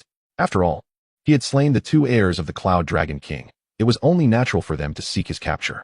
The oddity would have been if they did not pursue him. However, sending troops to the southern wilderness indicated that the Cloud Dragon King wished to eradicate him before he could grow any stronger. Yet, Did they truly believe he was a soft target? I understand. It's nothing to worry about, Yin Bei said, ruffling Linger's hair with a smile. He had anticipated a grave matter, only to find it was merely a troop of insignificant clowns. Even if the Cloud Dragon King did not come for him, he had intended to venture to the Cloud Dragon Kingdom to resolve this matter, as a ticking time bomb lingered, causing him discomfort. Nothing to worry about. Linger's eyes widened in disbelief as she looked at her brother. A nation was seeking his downfall, and he claimed it was inconsequential? It was said that the Cloud Dragon King was a formidable being of the Four Extremes realm and had allied with the master of the Overbearing Fist sect, two beings at the pinnacle of power. Moreover, half of the national military was mobilized solely to slay Yin Bei. How could her brother dismiss it so lightly? Linger elaborated on the gravity of the situation. Yet Yin Bei merely smiled, reassuring her. Rest assured, no matter how many come, I will not allow any harm to befall you. His gentle gaze swept over the entirety of Qingyun's sect. Ultimately, Linger left Prison Dragon Mountain, returning to the main hall of the sect with a look of resignation. What? Yin Bei truly said that? Qingyun's tone heightened, disbelief evident in her voice. Indeed, my esteemed senior brother articulated that we should proceed as usual. While he alone could handle the invading foes, Linger remarked with a sheepish smile. A nation with half its military strength, complemented by two formidable beings of the fourth realm. How audacious of my senior brother to assert that he could confront them single-handedly. Even Linger couldn't help but think that such claims were rather boastful. After all, half of a nation's military might would surely amount to at least 500,000, if not 1,000,000, warriors, bolstered by countless formidable individuals. One person's mere spittle could potentially drown the Qingyun sect, let alone contend against them, especially facing 50,000 adversaries alone. Even with celestial abilities, it would be an insurmountable challenge. A heavy silence enveloped the main hall of the sect. Upon hearing of the Yunlong Kingdom's expedition to the southern wilderness, Qingyun contemplated a complete migration of the sect to evade the impending threat. Little did he expect that Yin Bei would display such audacity, claiming he could manage the situation by himself. I must inquire further with Yin Bei. This is no trivial matter, Feng Han stated solemnly, rising to depart for Long Prison Mountain. Wait, Qingyun called out, halting Feng Han in his tracks. With a puzzled expression, Feng Han turned to Qingyun. What is it? After a moment of silence, Qingyun took a deep breath and rose. Since Yin Bei has suggested that we continue as before, if he wishes to take risks, why should we not join him in his audacity? An inexplicable aura emanated from Qingyun, causing him to appear considerably rejuvenated. He had embarked on his path of cultivation at the tender age of 3, yet decades had passed, and he had only reached the Yuan spirit realm. It was not due to a lack of talent, but rather his realization of a missing fervor. Since assuming the position of the sect leader, he had become overly cautious, fearful of potential consequences. The bold spirit of his youth, unafraid to challenge the heavens, had long since faded. This was also the reason for his stagnation in cultivation. As a cultivator, one must possess an unwavering heart, unafraid of any adversary. If Yin Bei harbors no fear, why should a man of over 50 dread anything? Regardless of the multitude of foes, it is but a matter of confronting them with resolve. He resolved to place his trust in Yin Bei. The elders present trembled at his words, their gazes fixed upon Qingyun in disbelief. Even Feng Han regarded him with astonishment. In that moment, Qingyun resembled the brilliant young prodigy who once captivated the southern wilderness. The Qingyun sect had never bestowed upon Yin Bei any favors, yet now, with his formidable prowess, he had surpassed their understanding. All Qingyun could offer was unconditional faith, and the entire sect would steadfastly stand behind him. As long as Yin Bei remains, the Qingyun sect shall never retreat, Qingyun declared resolutely, disregarding the elders' consent, issuing a direct order. What he could provide for Yin Bei was merely companionship, regardless of the outcome. He ought to trust Yin Bei. Without him, the Qingyun sect would have long since been vanquished, and none of this would exist. I too place my faith in my disciple. If he asserts that all is well, this old man shall naturally believe him, Feng Han proclaimed, visibly shaken. The elders hesitated for a brief moment before deciding to trust in Yin Bei, having witnessed his extraordinary strength firsthand. Last night, when the Qibao sect launched their assault, had it not been for Yin Bei's timely return, the entire sect would have likely faced a catastrophic disaster.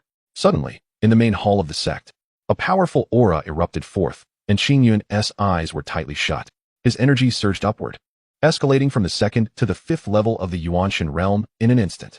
At that moment, Qingyun appeared to have regained over a decade of youth, radiating vitality and exuding an indomitable spirit that rendered him even more imposing. Congratulations, Sect Master. Your cultivation has advanced remarkably. The crowd bowed in respect, offering their heartfelt congratulations to Qingyun. Though astonished by the sudden rise in his cultivation, They understood that such occurrences were not uncommon in the path of cultivation. A moment of enlightenment or an elevation of one's mindset could lead to significant breakthroughs. Chapter 110. Activation of the Ice Soul Profound Body. The newly ascended goddess as Qin Yun sensed the surge in his cultivation, his gaze sharpened, as if capable of piercing through all veils of reality. In that fleeting moment, his mindset had elevated significantly, a key factor behind his rapid advancement. So this has been the reason for my stagnation, Qin Yun mused, gazing at his hands. Thus, the disciples of Qin Yun's sect were resolute. They were prepared to fight until the very end. In their hearts, Yin Bei had become a guardian deity, and wherever he stood, they felt an unshakable peace. In the eastern region, at the Fire Phoenix Valley, amidst a mountain range reminiscent of a celestial paradise, stood a lofty palace of ice and snow. This was the dwelling of the Ice Phoenix. At this moment, the Ice Phoenix had transformed into a stunningly beautiful woman in palace attire, seated regally at the pinnacle of the hall. Beside her stood an equally breathtaking maiden, Qi Ming. "Have you any news of my husband?" Qi Ming inquired, her voice as chilling as the winter wind, sweeping through the hall and causing several maidservants to shudder. The current Qi Ming was markedly different from before. Her aura had become icier, akin to an everlasting glacier that deterred approach. Moreover, a phoenix mark, reminiscent of Feng Zhiyu, had emerged at her brow, albeit in a water blue hue, as if forged from ice and snow. Reporting to the goddess, "I have managed to uncover the whereabouts of young Master Yan," a maidservant replied, bowing respectfully. "Have you? Quickly, tell me where he is." Qi Ming's expression brightened as she eagerly asked. Yet, at that moment, a sudden shift occurred. Boom! Qi Ming's countenance changed as an aura capable of freezing the heavens and earth erupted from within her. The entire hall was instantly encased in ice, and the chilling air spread outward at a terrifying pace. This scene terrified the maidservants, who immediately knelt, fearing they had inadvertently angered the goddess with their words. "Dreamer, your ice soul profound body is still beyond your control." The Ice Phoenix, seated majestically in the hall, raised a hand slightly, and the frigid air swiftly returned to Qi Ming's body, restoring tranquility to the hall. After bringing Qi Ming back from Tianyi City to Fire Phoenix Valley, the Ice Phoenix had spent an entire day and night successfully activating her ice soul profound body. Currently, Qi Ming's cultivation has soared to the 3rd level of the Yuanshan realm, and it continues to rise. According to Bing Huang's estimations, Qi Ming will break through to the Divine Palace realm in merely 3 months. The activation ceremony of the Ice Soul Profound Body is grand and has stirred the entirety of Huofeng Valley, prompting even the extraordinary old phoenix to emerge from seclusion to investigate. Although the valley is guarded by the saintly figures of Huofeng and Bing Huang, they are ultimately but remnants of souls, with limited time left in the mortal realm. Upon witnessing the awakening of the Ice Soul Profound Body, the old phoenix erupted into joyful laughter, promptly declaring Qi Ming as the goddess of Huofeng Valley, on par with Feng Zhiyu in status. Thus, Huofeng Valley now boasts 2 goddesses. Fortunately, the 2 share a friendship, preventing any conflicts, much to the delight of the elders of the valley, with successors for both the Huofeng and Bing Huang lineages. The rise of Huofeng Valley is imminent. Please rise. It was merely my mismanagement of energy that caused you harm, Qi Ming said, her gaze filled with remorse as she looked at the maidens kneeling before her. She reached out to assist them, but as her hand neared, a chilling frost began to coalesce around them, prompting her to withdraw her hand hastily. With the awakening of the Ice Soul Profound Body, anything within 3 inches of her is subject to an overwhelming cold that she cannot yet control, as Bing Huang had indicated. She is yet to master her newfound abilities. The maidens stood trembling, their expressions betraying their fear. The newly appointed goddess exuded an indescribable pressure that made them feel as though they would freeze if they ventured too close. Reporting to Her Highness the Goddess, "I have learned that young Master Yin is currently in the southern wilderness," one of the maidens informed her. "The southern wilderness?" Qi Ming murmured, pondering whether he had returned to his sect. Yet, why did he not come to Huofeng Valley to seek her out? Surely he was aware of her presence there. Initially, after Yin Bei's apparent demise, she contemplated ending her own life, but each attempt was thwarted by Bing Huang. Fortunately, news soon arrived that Yin Bei had not perished. Rather, he emerged from Tianyi City, decisively vanquishing 2 princes of the Yunlong Kingdom. His exploits in the secret realm became widely known, earning him the title of the foremost youth of the Eastern Domain. Upon hearing this, Qi Ming, who had been consumed by despair, finally found solace and began to diligently study the path of ice under Bing Huang's tutelage. After all, Yin Bei had already reached the 4th extreme realm. She could not afford to lag behind. The passage of time is an unforgiving blade, indifferent to one's beauty or prowess. Without cultivation, one may become nothing more than a withered skeleton in a century. With Yin Bei being so exceptional, Many women covet his handsome visage, and Qiming even sensed that Feng Zhiyue harbored some interest in him. Thus, she committed herself to her training with renewed fervor. The servant girl cautiously revealed a significant piece of news. The Cloud Dragon Kingdom has officially declared war on young Master Yin, even dispatching half of its national military forces to the southern wastes. Indeed, Qiming's expression changed instantaneously upon hearing this. The Cloud Dragon Kingdom? She recalled the insolent Prince Huangfeng from Tianyi City, and how this incident had led to a bitter rivalry between Yin Bei and the Cloud Dragon Kingdom. Little did she expect the situation to escalate to such proportions, with the Cloud Dragon King willing to incur such great costs to venture into the southern wastes. The servant continued, stating that young Master Yin had slain the young Master Wang Li of the overbearing Fist sect in the southern wastes, inciting their wrath and prompting an alliance with the Cloud Dragon Kingdom to confront him. Master, what should we do? Qiming turned to the Ice Phoenix seated above her. The Ice Phoenix was equally astonished, having not anticipated that Yin Bei could create such turmoil, prompting others to expend considerable effort to capture him. It was noteworthy that deploying half of the national military was no small matter, involving an unimaginable expenditure of spiritual stones. The Cloud Dragon King's actions suggested he was wary of Yin Bei's prodigious talent, unwilling to allow him to flourish further, and intent on extinguishing him in his infancy. Chapter 111. The Depths of the Ice Prison, merely a small Cloud Dragon Kingdom. I have faith that Yin Bei will be able to resolve this matter. The Ice Phoenix spoke calmly. From what she had witnessed within the secret realm, she was already aware of Yin Bei's potential. How could such a trivial kingdom hope to subdue him? He was destined to become a supreme being, a fact even the Ice Phoenix herself dared not underestimate. Since you wish to remain uninvolved, I shall take my leave, Master. I must return to the southern wastes. Qiming's expression stiffened, her face betraying a myriad of thoughts. The Ice Phoenix, perceiving her turmoil, shook her head with a faint smile. Oh, my dear girl, I could never turn a blind eye to this matter, especially since he is your husband. At this revelation, Qiming's cheeks flushed crimson, feeling a wave of embarrassment wash over her. She had previously thought that the Ice Phoenix was indifferent to the situation. Now, with her thoughts laid bare, she felt somewhat awkward. Then, Master, let us depart at once. Qiming urged with impatience. She longed to return to the southern wastes, to see her father, and to reunite with the one who occupied her thoughts incessantly. Not so fast. The Cloud Dragon Kingdom is set to arrive in 3 days, and we still have 2 days remaining. Before we leave, you must take better control of your constitution. The Ice Phoenix stood and approached Qiming, saying, additionally, Elder Four has just sent word that there is someone who wishes to meet you. Someone wishes to see me? Who could it be? Qiming queried, puzzled. Although she was the divine maiden of the Fire Phoenix Valley, she was not acquainted with many individuals, and she had never heard of Elder Four. Why would he want to meet her? You shall find out when the time comes. The Ice Phoenix remarked with a gentle sigh, observing the confusion on Qiming's face. Thus, Qiming followed the Ice Phoenix out of the Ice Snow Sanctuary to a cliff enveloped in mysterious ice. What is this? Qiming gazed at the cliff before her, perplexed. Did the Fire Phoenix Valley possess such a place apart from the Ice Snow Sanctuary? This is known as the Ice Prison. It is to confine certain disciples who have committed grave errors. Ice Phoenix gazed at the mountain cliff enveloped in profound ice, her eyes shimmering, before stepping inside, with Dream following closely behind. Having encountered the esteemed Ice Phoenix and the Divine Princess, they were met by an elder clad in a gray robe the moment they entered the icy prison. Ice Phoenix nodded slightly and turned to Dream, saying, "This is the 4th elder." Only then did Dream realize, I have met the 4th elder, in the Fire Phoenix Valley. Although the Divine Princess holds a status slightly superior to that of the elders are nonetheless revered seniors. Thus, even the Divine Princess would not dare to exhibit any arrogance in the presence of an elder. For those who attain the status of elders in the Fire Phoenix Valley are undoubtedly formidable beings of at least the 4 extremes realm. The 4th elder observed Dream's visage, his gaze rippling momentarily before being subdued, acknowledging, indeed, the possessor of the ice soul profound body. Even from such a distance, I can perceive the chill emanating from the Divine Princess. The 4th elder jested. A faint smile graced Dream's lips, for reasons unbeknownst to her. Upon meeting the 4th elder, she felt an inexplicable sense of warmth and trust towards this elder.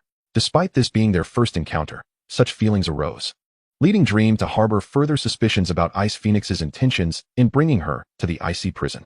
Was she here to introduce her to someone imprisoned within? But who could it possibly be? Thus, Dream followed the two deeper into the icy prison. Though most of the cells lay vacant, a number of individuals remained incarcerated within, each exuding an overwhelming aura, at least of the Divine Palace realm. They must have committed significant transgressions to warrant such confinement. Upon catching sight of Dream, the prisoners revealed expressions of curiosity, casting glances deeper into the prison. However, none dared to utter a sound. For not only was the fourth elder present to oversee the prison, but also a fearsome entity that sent shivers down their spines. Ice Phoenix, the venerable ancestor of the former Phoenix Feather Sacred Land. While the Phoenix Feather Sacred Land has long been destroyed, the portraits of those transcendent ancestors have been impeccably preserved. Ice Phoenix's visage remains indelibly etched in the minds of the disciples of the Fire Phoenix Valley, as she is one of the last two remnants of the saintly souls from the Phoenix Feather Sacred Land, with Ice Phoenix accompanying them, despite her not exuding any aura.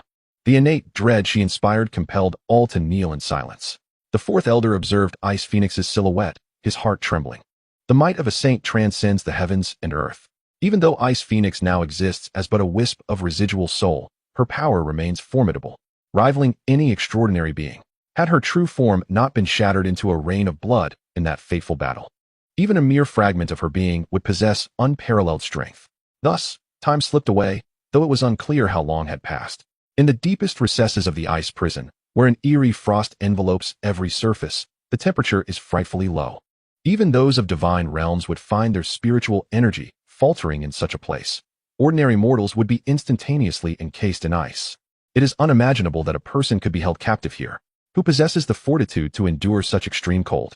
Qianro, we have arrived, spoke the fourth elder gently, his demeanor transforming into that of a benevolent patriarch. It was at this moment that Qi Ming noticed a woman standing in the innermost cell of the ice prison. Gazing at her, the woman, with flowing azure hair and a slender figure clad in simple garments, exuded an ethereal grace that rendered her akin to a celestial being descended from the heavens, unforgettable in her presence. Qi Ming stood in a daze, her mouth slightly agape. The woman within the icy confines bore a striking resemblance to her, as if they were shaped from the same mold, their essences remarkably aligned. When their gazes met, an inexplicable sensation blossomed between them, a profound connection as if their bloodlines were intertwined, leaving both astonished. Who are you? They inquired in unison, their voices harmoniously similar. The Ice Phoenix regarded the woman in the ice prison, glancing at Qi Ming with a hint of surprise in her eyes. In the depths of the ice prison, two resplendent women exchanged glances through the chilling iron bars. Qi Ming felt an overwhelming sense of familiarity towards the woman with aquamarine hair, as if her very blood were surging with recognition. Qianro, I have brought the divine maiden, announced the fourth elder. The woman within the prison, known as Shui Qianro, was the fourth elder's own daughter, which explained his willingness to guard this icy fortress. His formidable prowess seemed underutilized in such a role. The mention of the divine maiden visibly startled Shui Qianro. For decades prior, she had once held that title within the Fire Phoenix Valley. May I inquire, divine maiden, what is your true name? Shui Qianro asked, her gaze fixed intently upon Qi Ming, a hint of anxiety in her expression. Qi Ming stood frozen, captivated by the woman before her. As she approached, an overwhelming sense of familiarity washed over her, yet she could not immediately recall where she had encountered her before. My name is Qi Ming, she responded truthfully. Qi Ming, the beautiful dream, Shui Qianro murmured, a bittersweet smile gracing her lips, akin to ancient frost beginning to thaw. Just then, Qi Ming's eyes widened in astonishment as she recognized Shui Qianro's visage. You are the person from the painting in my father's home. It was in that instant, as Shui Qianro smiled, that Qi Ming recalled the source of her familiarity. In the father's bedroom hangs a portrait depicting an extraordinarily beautiful woman, whose allure could captivate an entire kingdom. Each night, the father would hold the painting in his hands, gazing at it in silence, occasionally confiding his innermost thoughts to the image. Since childhood, Qi Ming had been in the company of Qing Yun and had witnessed her father in this manner on numerous occasions. She once inquired about the identity of the woman in the painting and why her father spoke to it every night. Qing Yun, observing the young Qi Ming, smiled bitterly, akin to the woman in the portrait, and replied, she is merely a figment of the imagination, perhaps never to be seen again. A figment of the imagination, never to be seen again. At that tender age, Qi Ming could not grasp the meaning behind those words, yet she discerned her father's deep affection for the painting, which was not merely for the figure it depicted. As time passed, Qi Ming matured, and with the natural distance that comes with growing up, she no longer witnessed her father embracing the portrait, allowing it to fade from her memory. However, each visit to her father's room revealed the portrait still hanging prominently in the center. Reflecting on it now, she realized that the woman with azure hair before her was indeed the one from her father's painting, though the portrait depicted her with lustrous black locks. The change in hair color had initially obscured Qi Ming's recognition. At that moment, Shui Qianro suddenly smiled, her laughter imbued with a haunting beauty that resonated with profound sorrow, enveloping the entire icy prison. Simultaneously, her gaze softened as she looked at Qiming, and tears began to glisten and fall. Witnessing the woman's weeping pierced Qiming's heart, causing her own tears to flow uncontrollably. She turned to Bing Huang, seeking help, bewildered by her own emotions. Bing Huang, observing the perplexity etched on Qiming's face, sighed softly, "Foolish girl. She is your biological mother." From the moment she laid eyes on Xue Qianruo, Bing Huang could unmistakably sense the bloodline connection shared between them. Xue Qianruo was not a stranger to her. As the goddess of Huafeng Valley 20 years prior, they had crossed paths a few times. However, Xue Qianruo had fallen afoul of the sect's interests, inciting the wrath of the Valley Lord, leading to her imprisonment in this icy confinement for 50 years. Now, over 20 years had passed, and even Bing Huang had nearly forgotten the once revered goddess. At this moment, Qiming's lips quivered slightly as she gazed in disbelief at Xue Qianruo. Mother? This term felt utterly alien to her. Throughout her life, she had never known her mother, having been raised solely by her father. She had asked him once why others had mothers while she did not. Each time she broached the subject, her father would fall silent, his gaze filled with remorse, often labeling himself as a worthless man. This refrain echoed repeatedly until Qiming ceased to inquire further. Yet, she could not comprehend why her father, a leader of a sect, consistently referred to himself as ineffectual. "Dreamer, my daughter, I have finally seen you." Xue Qianruo approached the icy bars, yearning to step forward to her daughter, but was halted by the cold iron rods that confined her. At this moment, Qiming appeared somewhat dazed, her expression vacant. Unconsciously, she stepped closer to Xue Qianruo. Approaching the icy prison, both extended their hands simultaneously, and in an instant, an immensely chilling aura erupted from their bodies. This frigid presence was terrifying. If allowed to spread, it would likely freeze every prisoner within the ice prison to death. The fourth elder's complexion changed slightly as he prepared to intervene. A blue halo manifested in the arena, suppressing the chilling energy. The fourth elder quickly turned to glance at the ice phoenix behind him, his expression filled with gratitude. The ice phoenix raised her hand slightly, her luminous energy swirling as she quelled all the coldness in the vicinity. As a saint adept in the path of ice, this formidable chill posed no challenge to her. However, her gaze was also filled with astonishment. At the moment when Qiming and her mother connected hands, Qiming's ice spirit body awakened, unleashing an overwhelming coldness from within her. Simultaneously, Xue Qianruo also erupted with an equally potent chill. Boom! The entire ice prison trembled violently, a powerful aura emanating from Xue Qianruo. She had broken through to the Four Extremes realm. In that fleeting moment of contact with Qiming, the awakening of Qiming's ice spirit body sent a terrifying cold coursing through her, completing the transcending process in an instant, propelling her directly to the Four Extremes realm. The ice spirit body.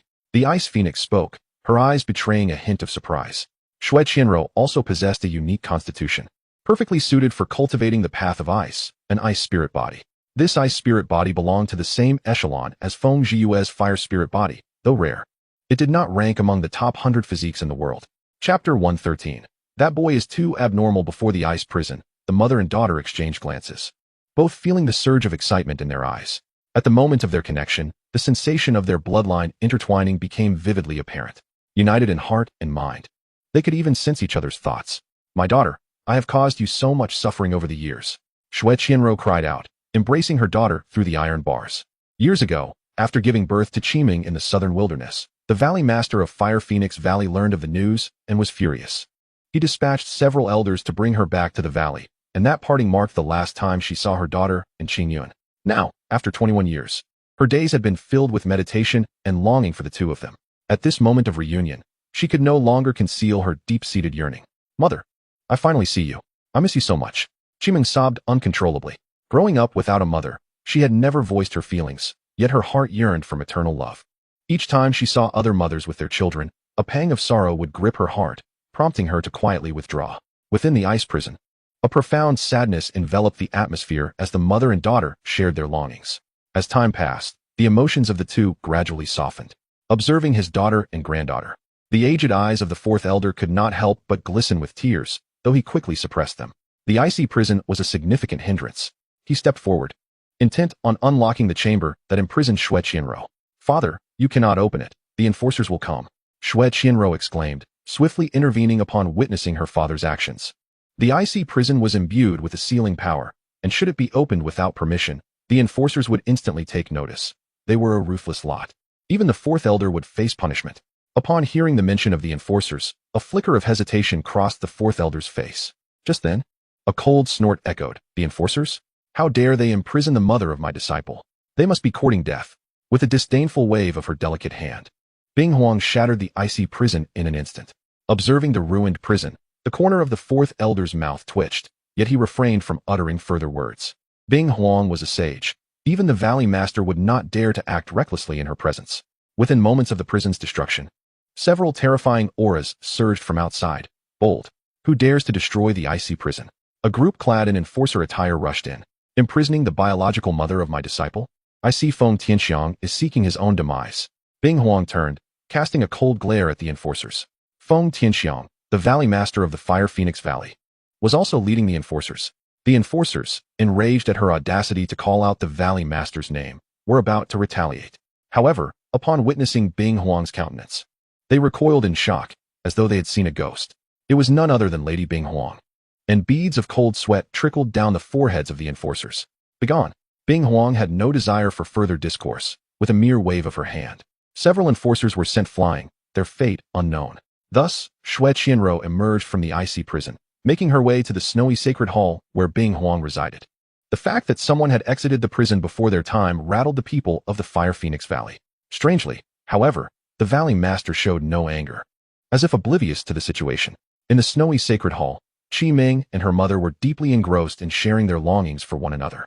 Bing Huang and the fourth elder chose not to intrude upon their moment, granting them the space they needed. Mother, the Qingyun sect is thriving now. Father misses you dearly. Why not return with me? Qi Ming said with palpable excitement. Observing her daughter's exuberance, Xue Qianrou smiled tenderly, then sighed softly. I cannot return. Not return? Qi Ming gazed at her mother, puzzled. After all these years, did her mother not miss her father even a little? Now that I have emerged from the icy prison, I have already infringed upon the interests of certain individuals. If I were to leave the Fire Phoenix Valley, it could spell disaster for the Qingyun sect. Xue Qianrou replied with a bitter smile. How she longed to see Qingyun, after more than 20 years of yearning that surged like a fountain. Yet, she could not leave. With Bing Huang's deterrence now in place, she had indeed managed to exit the icy prison. However, if she were to depart from the Fire Phoenix Valley, there would undoubtedly be those who would leap forth. Although the Ice Phoenix's presence ensures her safety, as her daughter is a disciple of the Ice Phoenix, the Qingyun sect situated in the southern wilderness would inevitably suffer. Those lurking in the shadows cannot act against her directly, so they would shift their focus onto the Qingyun sect. Being merely a lower-tier sect, how could they withstand the wrath of such individuals? This is the source of Xue Qianrou's concern. Even if she emerged now, she would be unable to meet the one she yearned for day and night. Could it be that someone in the Fire Phoenix Valley intends harm to her mother? Qi Ming's expression instantly turned icy, her delicate fists clenched, emanating a chilling aura from within her. Mother, tell me who it is. She clearly harbored a desire to confront the culprit. My dear, there are far too many complexities involved that you cannot possibly navigate, the Ice Phoenix said as she entered the room with measured steps. Even if I cannot, isn't there still you, Master? Qi Ming stood, her face alight with joy as she linked her arm with the Ice Phoenix's. This elicited a bemused chuckle from both Xue Qianrou and the Ice Phoenix. Do you genuinely believe Master is invincible in this world? The Ice Phoenix replied, shaking her head with a wry smile. Isn't that so? Qi Ming blinked, having never encountered anyone stronger than the Ice Phoenix. Surely, that would qualify as invincibility. Your mother is entangled in far too many matters, and as of now, you lack the qualifications to intervene, the Ice Phoenix gently admonished. Just moments ago, the Fire Phoenix Valley's leader, Feng Tianxiang, had sought her out, and after gaining insight, she finally comprehended why Xue Qianrou, as a goddess, had been imprisoned in the ice prison all those years ago. Senior Ice Phoenix is right. I am content just to see you. If I were to venture out again, the Fire Phoenix Valley would certainly not remain indifferent. At that point, things could indeed spiral into chaos, and your father might also get embroiled in it. If things go awry, the Qingyun sect could very well face annihilation, Xue Qianrou said, grasping Qi Ming's hand with a grave tone. Qi Ming's expression darkened at once. She had not anticipated that her mother had been imprisoned for 20 years, and yet there were still those who would not let her be. This infuriated her. Annihilate the Qingyun sect? I dare say even the Fire Phoenix Valley would find it difficult to accomplish. Qi Ming scoffed, glancing disdainfully at the Ice Snow Sacred Hall. Xue Qianrou's face changed, and she swiftly covered Qi Ming's mouth, signaling her to refrain from further comment. Dreamer, you are not mistaken in this regard. Even if I were to intervene, annihilating the Qingyun sect would still be uncertain, for that young man is indeed too formidable, the Ice Phoenix remarked, casting a meaningful smile at Qi Ming. A vision of an invincible young figure materialized in the minds of both women. Chapter 114. A mighty army approaches. One strike to defeat the enemy. Xue Qianrou observed the expressions of her daughter and the Ice Phoenix, filled with bewilderment. Could even a senior's intervention be uncertain? The Ice Phoenix, a being of saintly caliber, may now only possess a remnant of her soul, yet her strength remained unfathomable and terrifying. It seemed that the surviving extraordinary ancestor of the Fire Phoenix Valley would not be a match for the Ice Phoenix. And how could a mere lower-tier sect like the Qingyun sect instill fear in one as formidable as the Ice Phoenix? Bing Huang gazed at Xue Qianrou's puzzled expression and smiled. As for the Qingyun sect, it is naturally within my capabilities to intervene.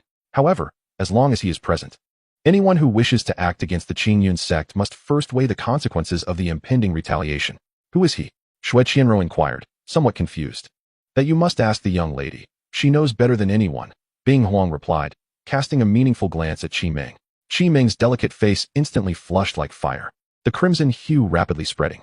Dreamer, who exactly is the senior referring to? Xue Qianrou asked with immense curiosity, eager to uncover the circumstances surrounding the Qingyun sect over the years. The person mentioned by my master is Yan Bei.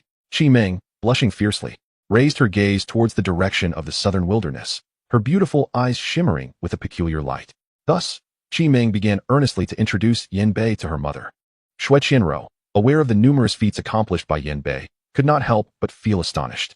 Even she, at that age in Yan Bei's time, had only reached the primordial spirit realm, whereas Yan Bei had now ascended to the Four Extremes realm, his cultivation surpassing even her current self. It was difficult for her to fathom that the renowned figure of the younger generation in the Eastern Domain had emerged from the Qingyun sect. Simultaneously, Xue Qianrou observed a curious expression in Qi Meng's eyes. Whenever her daughter mentioned Yan Bei, she would inadvertently reveal a hint of an unusual sentiment. Yan Bei, Xue Qianrou murmured to herself, deeply imprinting the name in her memory. 2 days later, in the southern wilderness, at Prison Dragon Mountain, Yan Bei sat amidst the clouds, resembling a true deity as he absorbed the essence of heaven and earth. With each breath, the entire realm seemed to resonate with him, drawing him closer to the Tao. His aura grew increasingly unfathomable, harboring a power capable of moving mountains and filling seas beneath his slender frame. Suddenly, Yan Bei, sitting in the void, abruptly opened his eyes and gazed towards a certain direction in the southern wilderness. At last, have they arrived? He murmured.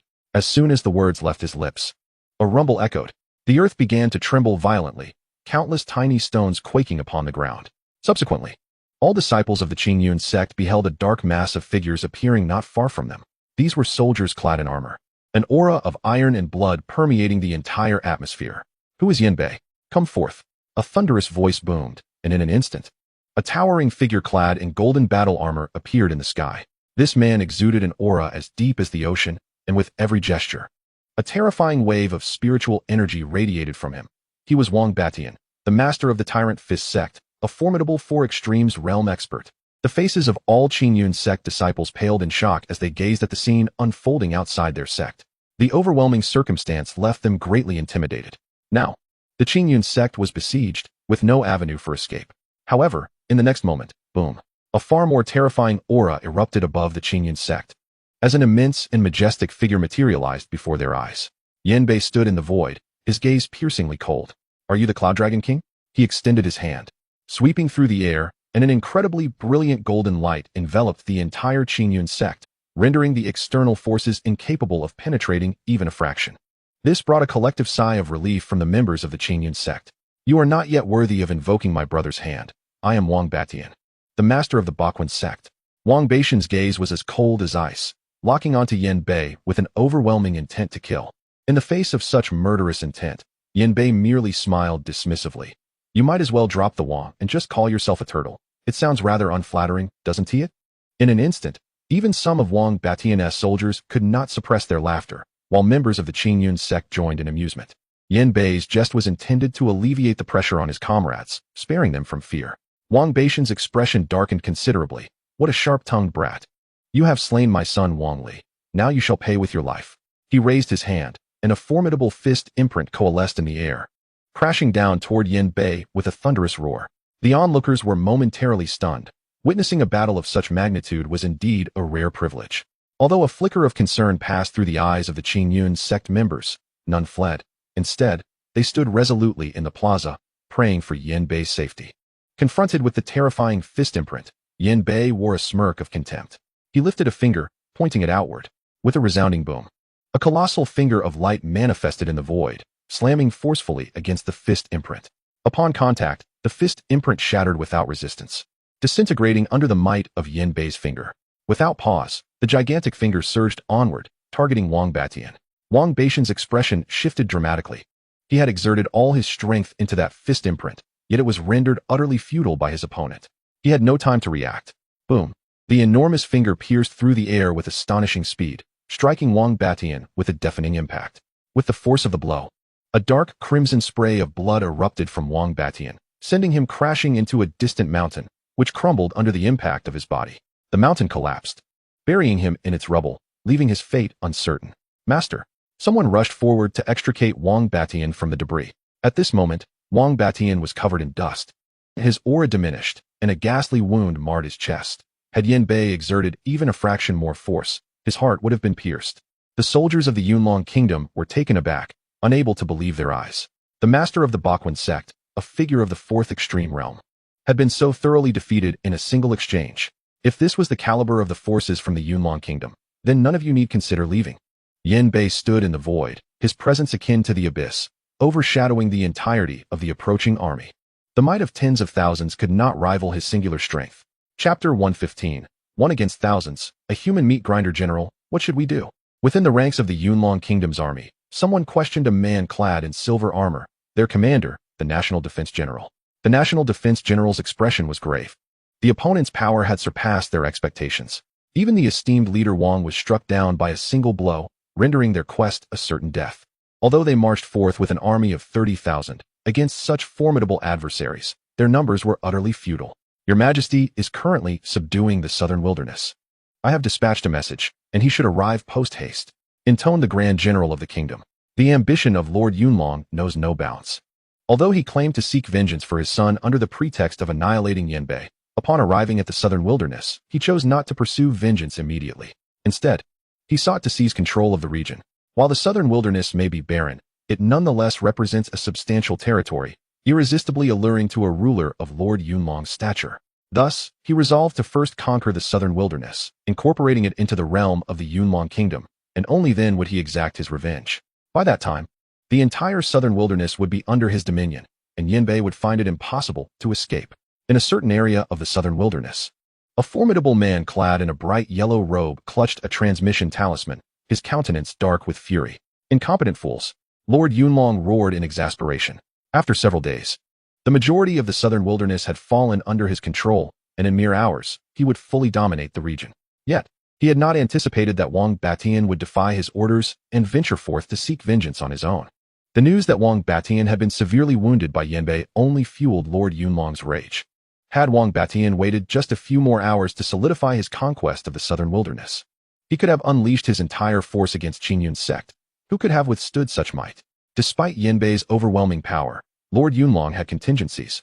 He simply needed to stall Yin Bei, and his forces would eradicate the sect entirely. As for Yin Bei, he had his own methods to deal with them. With a cold grunt, Lord Yunlong vanished from his location, transforming into a streak of light as he sped towards the position of Qingyun's sect. Though Wang Batian was reckless, he could not perish. He was the backbone of the Yunlong kingdom. At Qingyun's sect, Yin Bei stood in the void, his gaze frigid. With a single step, he materialized near Wang Batian, leaving the soldiers of the Yunlong kingdom aghast. They swiftly encircled Yin Bei, unleashing formations and battle arrays upon him. However, when a cultivator reaches a certain level of power, the number of adversaries becomes irrelevant. With a mere wave of his hand, Yin Bei caused the hundreds of soldiers charging at him to erupt into a mist of blood. His current cultivation rendered their numerical advantage utterly meaningless. These soldiers were only fit to contend with those of the spirit origin or divine palace realms, and against him, they were futile. He walked among the forces of the Yunlong kingdom like a death incarnate emerging from the depths of the abyss. Bang, bang, bang. In mere moments, the soldiers of the Yunlong kingdom suffered catastrophic losses, with thousands crushed under Yin Bei's might. Yet, even amidst the carnage, some still brandished their war spears and charged at Yin Bei. Such fearless spirit is commendable, though misplaced. Begone! Yin Bei bellowed, an unparalleled wave of terror emanating from him.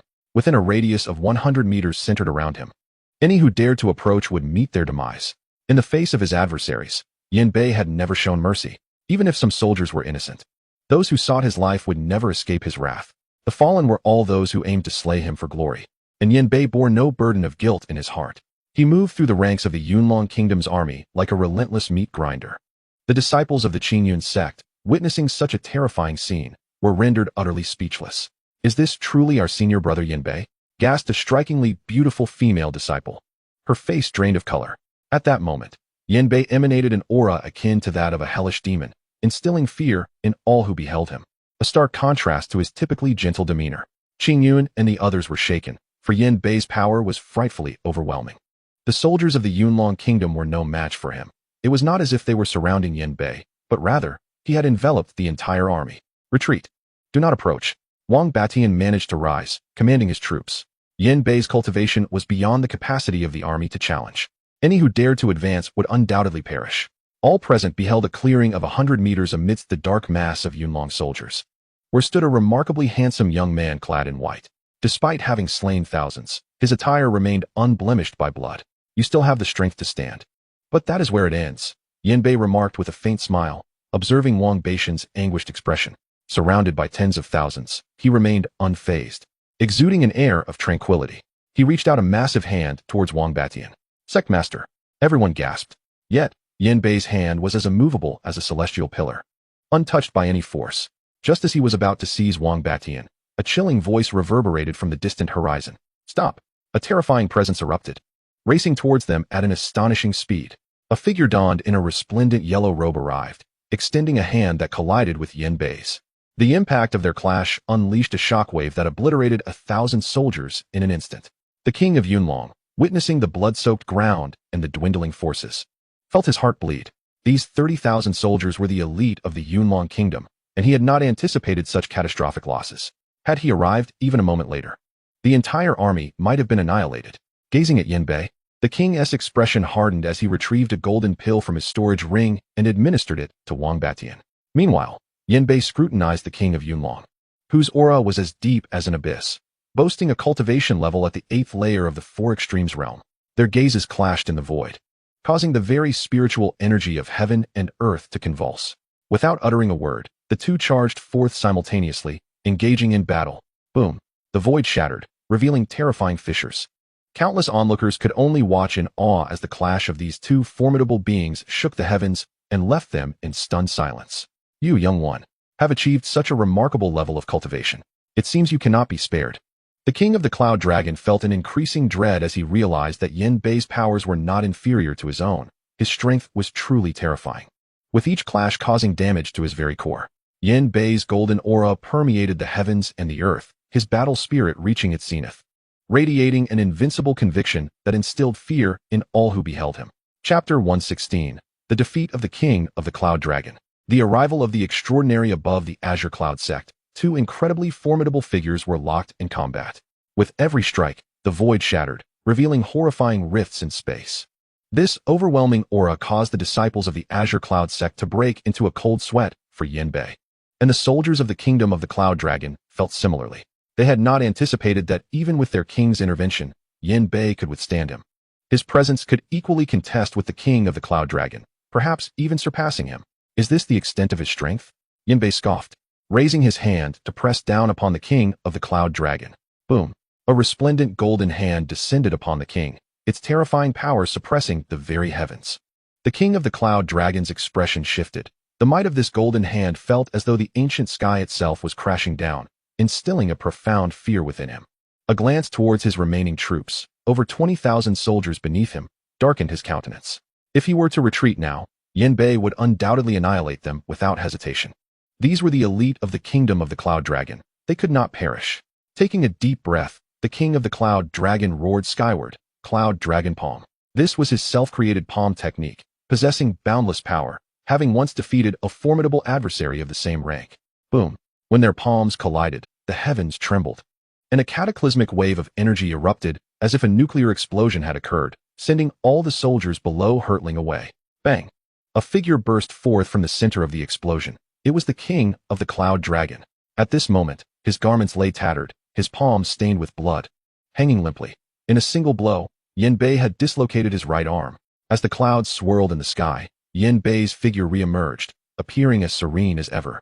Untouched by the chaos of battle, his attire remaining pristine. Everyone present could see the stark disparity in their powers. The king of the Cloud Dragon was indeed no match for Yin Bei. Though this revelation was astonishing, it was the truth. The king had been defeated. To think he dared to proclaim himself king with such meager strength was utterly laughable. Yin Bei stood in the void, his demeanor icy, his voice resonating like thunder in the ears of all present. The entire Azure Cloud sect was now in an uproar. At this moment, Yin Bei truly embodied the might of a single warrior capable of holding back thousands. In this realm, there was no one who could rival him. Countless gazes of admiration, shock, and reverence were fixed upon him. In this instant, Yin Bei became the deity in the hearts of all within the Azure Cloud sect.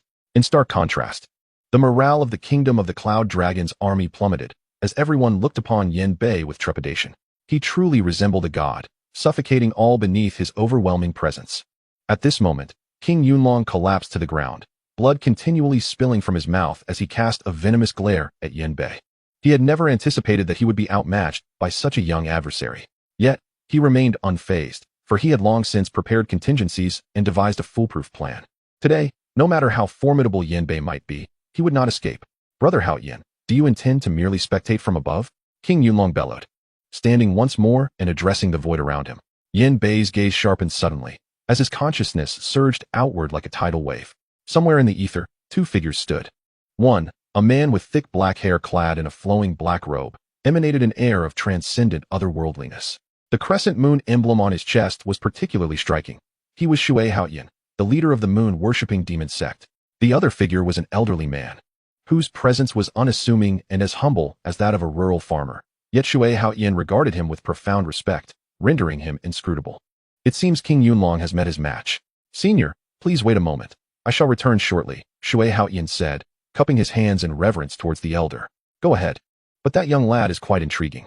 To have reached such heights at such a tender age piques my curiosity, the elder replied, a smile playing at the corners of his mouth as he observed Yin Bei below, his eyes glimmering with a hint of brilliance.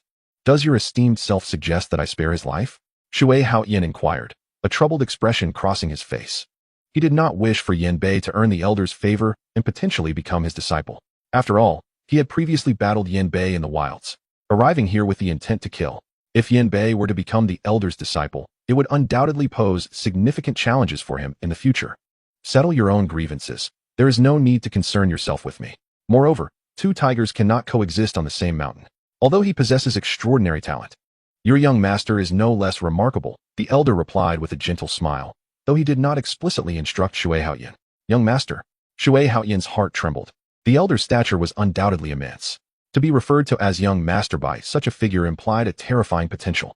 However, he dared not pry further, for the individuals involved were of the highest nobility, and even he would not dare to inquire recklessly. With that, he took a single step forward, appearing above the crowd. The moment Shui Haoyin materialized, the heavens shifted, the sky darkened ominously, as if all light had been swallowed by his presence, leaving only an eternal gloom for the world below. The extraordinary had descended. Yin Bei's expression shifted dramatically. Had Shui Haoyin not chosen to reveal himself, he might not have even sensed his arrival. It is you. Yin Bei's countenance soured, as he recognized Shui Haoyin, the leader of the moon-worshipping demon sect he had encountered in the wilds. Back then, he had been a mere phantom, but now he stood before him in his true form. Indeed, we meet again. Last time, you defeated my phantom, leaving me humiliated. Now, I have come expressly for you, Shui Haoyin declared, his gaze icy as an overwhelming pressure radiated from him. Everyone inhaled sharply at this revelation. Yin Bei had once engaged with Shui Haoyin's phantom and emerged victorious. To understand, Shui Haoyin is indeed a formidable being of the extraordinary realm. Even if he is but a mere projection, he is not something the Four Extremes realm can contend with. Do you truly believe that your extraordinary cultivation can overshadow me? Yin Bei, unyielding, soared into the sky, unleashing the full force of his aura, two energies clashing with equal fervor. Below, the Cloud Dragon King's expression darkened. At this moment, he realized that this fellow had not even used his full strength during their previous encounter. This revelation left everyone astonished. Yin Bei's aura was not at all inferior to Shui Haoyin's. One must note that there was a significant disparity in their cultivation levels. Arrogant boy, let me show you how you will be defeated. Shui Haoyin scoffed, extending his hand, causing the entire world to plunge into darkness. He activated his domain power once more. Instantly, those within the space felt their spiritual energy stagnate, as if they were on the verge of collapse. Chapter 117. The terrifying elder shocks everyone as I mentioned before. Your domain is ineffective against me, Yin Bei stated calmly, an inexplicable force enveloping his entire being. Once again, Shui Haoyan's gaze flickered. This was yet another instance where his domain power proved useless against Yin Bei. Meanwhile, the elder in the void space observed with a mixture of suspicion and confusion. With his cultivation, he could naturally sense Yin Bei's current state. Yin Bei appeared as if he existed beyond this realm of time and space, leaving the elder momentarily perplexed regarding the means Yin Bei employed. It is likely that he could not fathom that within Yin Bei resided an entire world. A revelation that was truly astonishing. Even if your domain proves ineffective, today you shall find no escape. Shui Haoyan's expression darkened as he launched a punch at Yin Bei. This strike seemed to drain the very essence of spiritual energy from the surrounding space, causing the entire realm to tremble. Yin Bei, undeterred, engaged in fierce combat. However, it must be said that with Shui Haoyan's true form manifesting, Yin Bei felt an immense pressure. The two were locked in an intense struggle, and he could not hope to overwhelm him in the short term. Just then, the Cloud Dragon King, who had recently been defeated by Yin Bei, had managed to fully recover from his injuries in a remarkably brief period. Not only him, but even Wang Batian, after consuming a golden pill, had also healed completely. At that moment, they exchanged glances and vanished from their original positions. Yin Bei immediately sensed their movements, his expression shifting dramatically, for their target was not himself, but rather the Qingyun sect beneath him. Brother Haoyan, stop him. Once I obliterate this worthless sect, we shall join forces to slay Yin Bei. The Cloud Dragon King commanded in a low voice. Shui Haoyan nodded, intensifying his onslaught against Yin Bei. Boom. In an instant, the Cloud Dragon King and Wang Batian had reached above the Qingyun sect, launching a devastating punch. A terrifying explosion resonated. The entire Qingyun sect shook with tremors, but thankfully, due to the golden barrier left by Yin Bei, no one was harmed. However, the inhabitants of the sect could not help but shiver. Neither the Cloud Dragon King nor Wang Batian was an opponent they could withstand. If allowed to charge in, the entire sect would likely be drenched in blood in an instant. You seek death. A terrifying aura of murder erupted from Yin Bei as he fixed his gaze upon the two, King Yunlong and Wang Batian. For reasons unknown, the sheer intensity of Yin Bei's murderous intent sent a shiver down their spines. Yin Bei stepped forward, intent on attacking King Yunlong. The Qingyun sect was his forbidden zone, and the last force that dared to act against it had been annihilated. King Yunlong and Wang Batian felt a chill envelop them, as an involuntary fear began to take root in their hearts. However, at that moment, Shui Haoyan would not allow Yin Bei to proceed unchallenged. Positioning himself squarely in Yin Bei's path, your opponent is me. Get out of my way. Yin Bei's expression was furious as he unleashed a punch toward Shui Haoyan. He held nothing back, channeling his strength to its zenith. Boom. Shui Haoyan's expression changed dramatically. As a transcendent being, he was forced back by Yin Bei's punch. His arm tingled with numbness, and he stared at Yin Bei in shock. Had he not already attained a transcendent body, that punch would have surely reduced him to a mere mist of blood. After forcing Shui Haoyan back, Yin Bei charged toward King Yunlong and his companion once more. Yet, Shui Haoyan reappeared before him, as tenacious as gum. Witnessing this, King Yunlong and his ally wasted no time and resumed their assault on the Qingyun sect. Bang! Another punch. The golden barrier enveloping the Qingyun sect trembled violently, fractures appearing as if it were on the brink of collapse. Yin Bei's brows furrowed at this sight. If it were to break, the Qingyun sect would suffer irreparable damage, if not complete annihilation. One Qi transforms into three clears, past self. Yin Bei's expression grew grave as he formed intricate and obscure seals with his hands. At that moment, it was as though the heavens had momentarily frozen, space trembled, revealing a dark rift, suggesting something was about to burst forth. What is this? Countless gazes were filled with confusion as they beheld the spatial fissure. In the next instant, a figure clad in white, as pure as snow, stepped forth. Astonishingly, this figure bore an identical visage to Yin Bei. This was Yin Bei's past self, exuding an overwhelming presence, rivaling even the original Yin Bei. This caused Shui Haoyan and the others to flinch, a sense of foreboding washing over them. Yin Bei exchanged a glance with his past self, their eyes colliding in the void as if they instantly comprehended each other's thoughts. Without a word, the past self surged toward King Yunlong and his ally. Heaven's hand. The past self shouted coldly, extending a colossal golden hand toward King Yunlong and Wang Batian. This was Yin Bei's unique divine skill. Whatever abilities he possessed, his past self could wield as well. Brother Haoyan, save me. King Yunlong's face paled as he cried out to Shui Haoyan for help. Shui Haoyan's expression shifted as he dashed toward King Yunlong, desperate to rescue him. Yet, Yin Bei would not allow this to happen, intervening to block him. Weren't you just trying to stop me? Why do you wish to flee now? At that moment, Yin Bei's past self had already reached King Yunlong. Die. Without a moment's hesitation, he struck down with a single palm. A terrifying energy swept across the heavens and the earth, leaving the face of the Cloud Dragon King ashen. Despite his formidable cultivation at the 8th heaven of the Four Extremes realm, he found himself utterly immobilized by this overwhelming force. Wang Batian, too, was beyond words, trembling uncontrollably in fear. None of them had anticipated that Yin Bei possessed such capabilities, the ability to create a doppelganger. Not only could he create a doppelganger, but this projection also bore strength comparable to his true self, a notion far too horrifying to comprehend. Just as the hand of the past self was about to descend upon the Cloud Dragon King and his companion, time seemed to come to a standstill, and all movements slowed to a crawl. Even Yin Bei found himself momentarily dulled. Suddenly, before the Cloud Dragon King, an elderly man clad in a gray robe appeared as if conjured from thin air, or perhaps he had always been there, unnoticed by anyone until now. Yet, at the moment the old man materialized, Yin Bei's countenance shifted dramatically, an intense sense of peril surging within him. The pressure exerted by this elder was more terrifying than that of anyone else present.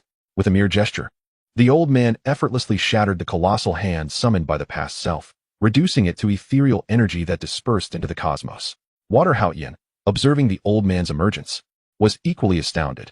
He never imagined that the elder would intervene in such matters. The old man stood in the void, and at that moment, it seemed all principles of the universe had been frozen, causing the protective golden barrier of the Qingyun sect to shatter into oblivion. Chapter 118, The Da Yin Sacred Ground. A terrifying future self above the Qingyun sect, Yin Bei's expression twisted in disbelief. The golden barrier he had just conjured for the protection of his sect had now been obliterated. The gray-clad elder hovered in the void, his expression one of indifference, exuding no trace of energy, yet instilling fear in all who beheld him. My lord, I did not expect your arrival. The Cloud Dragon King's face paled, and he promptly bowed to the elder, clearly recognizing him. The Cloud Dragon Kingdom was a subordinate force of the sacred ground, and since the elder was present, he would not remain a passive observer, he remarked as he turned to face the Cloud Dragon King. The sacred ground. Yin Bei's brow furrowed. From the elder's tone, it was evident that he hailed from the sacred ground.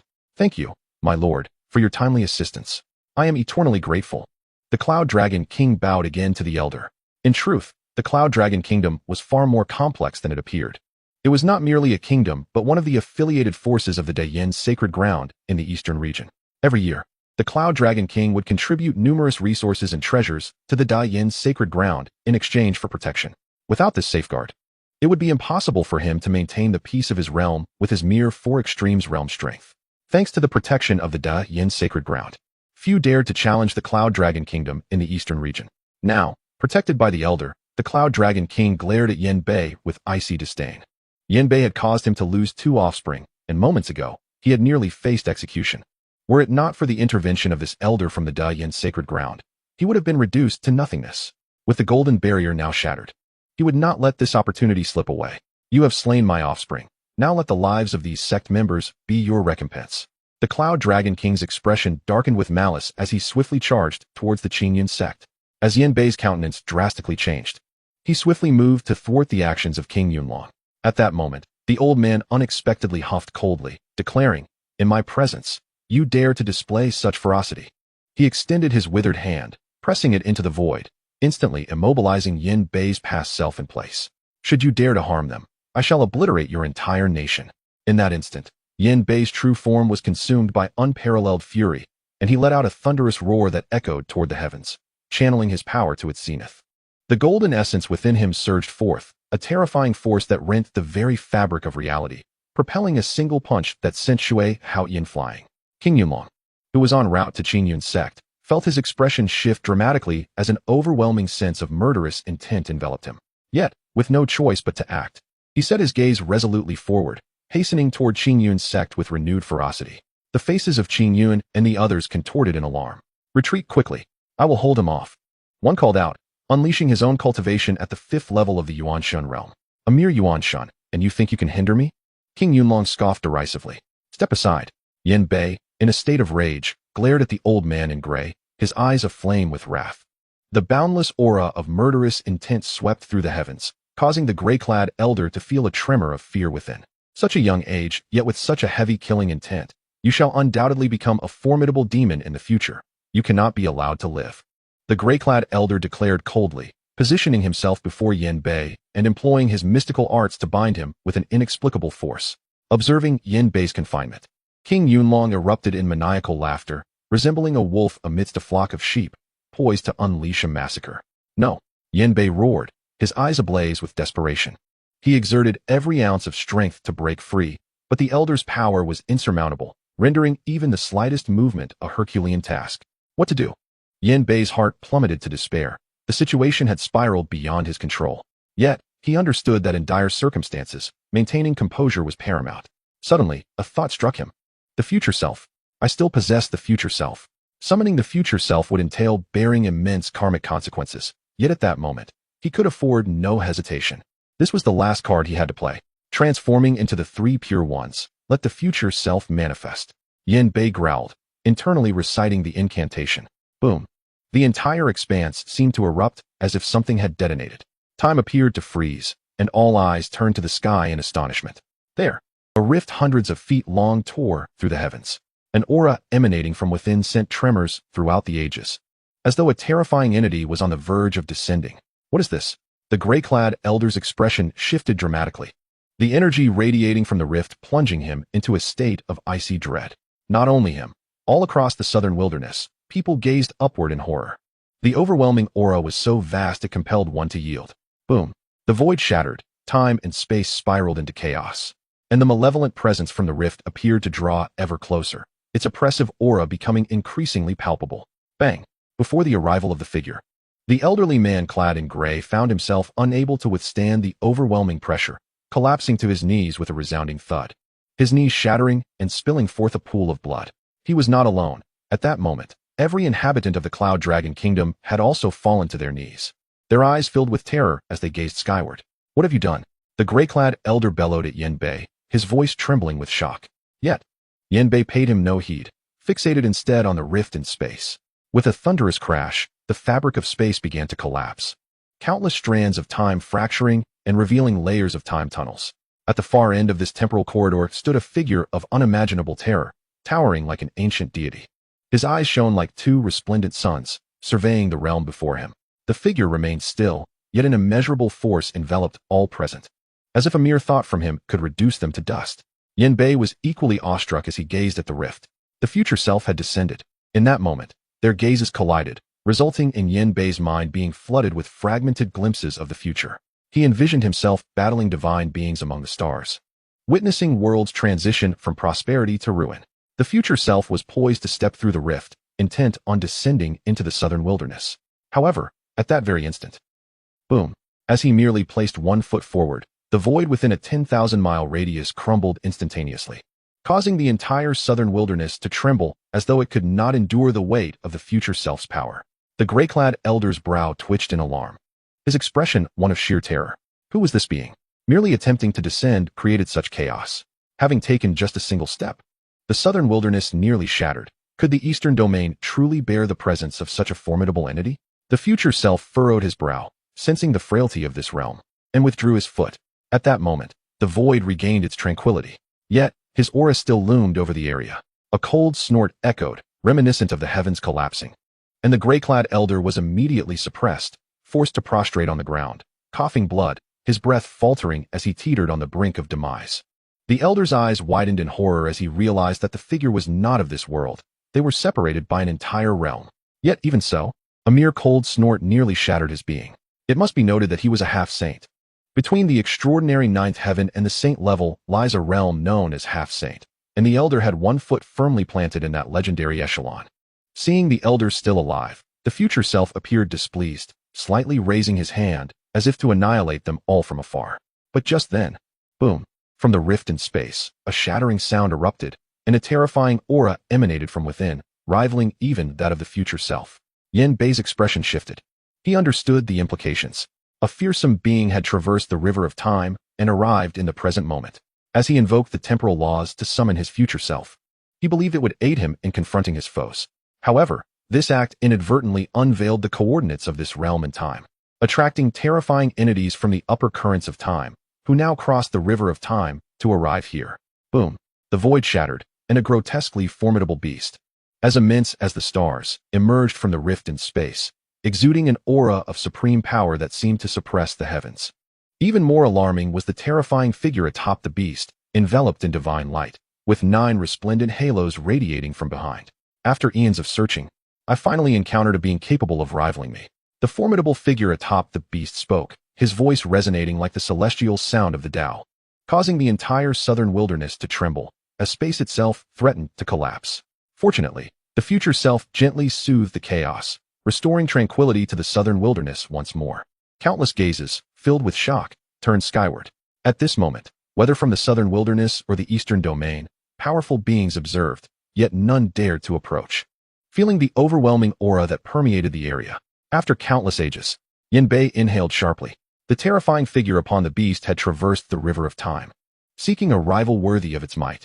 To what extent must one be invincible to dare to act in such a defiant manner, confront me in battle, or face the annihilation of this realm? The fearsome entity atop the beast roared at the future self. Subsequently, the colossal beast opened its maw, resembling an abyss that could devour all. An inexplicable sense of dread surged within the hearts of the inhabitants of the Hongwu continent. The beast's eyes gleamed with excitement. Clearly, the act of devouring worlds was not new to it. Dare you? The future self's expression turned icy, and he uttered a voice of unparalleled authority, releasing a terrifying aura that made the stars in the 9 heavens tremble.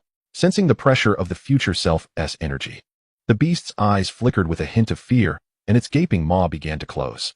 How formidable! This only fuels my excitement.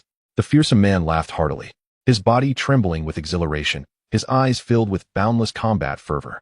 The future self did not respond, but instead turned his gaze toward Yanbei. The two were one, merely existing in different temporal phases. Yanbei instantly comprehended the meaning in the future self's eyes. Now, having traversed the river of time, he had stirred the attention of certain titans.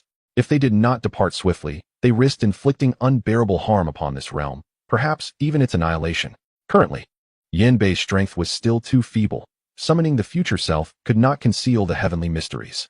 The coordinates of this realm were now exposed, and with time, it was likely that even more terrifying beings would descend upon them. At that moment, the fearsome man atop the beast appeared to grow impatient.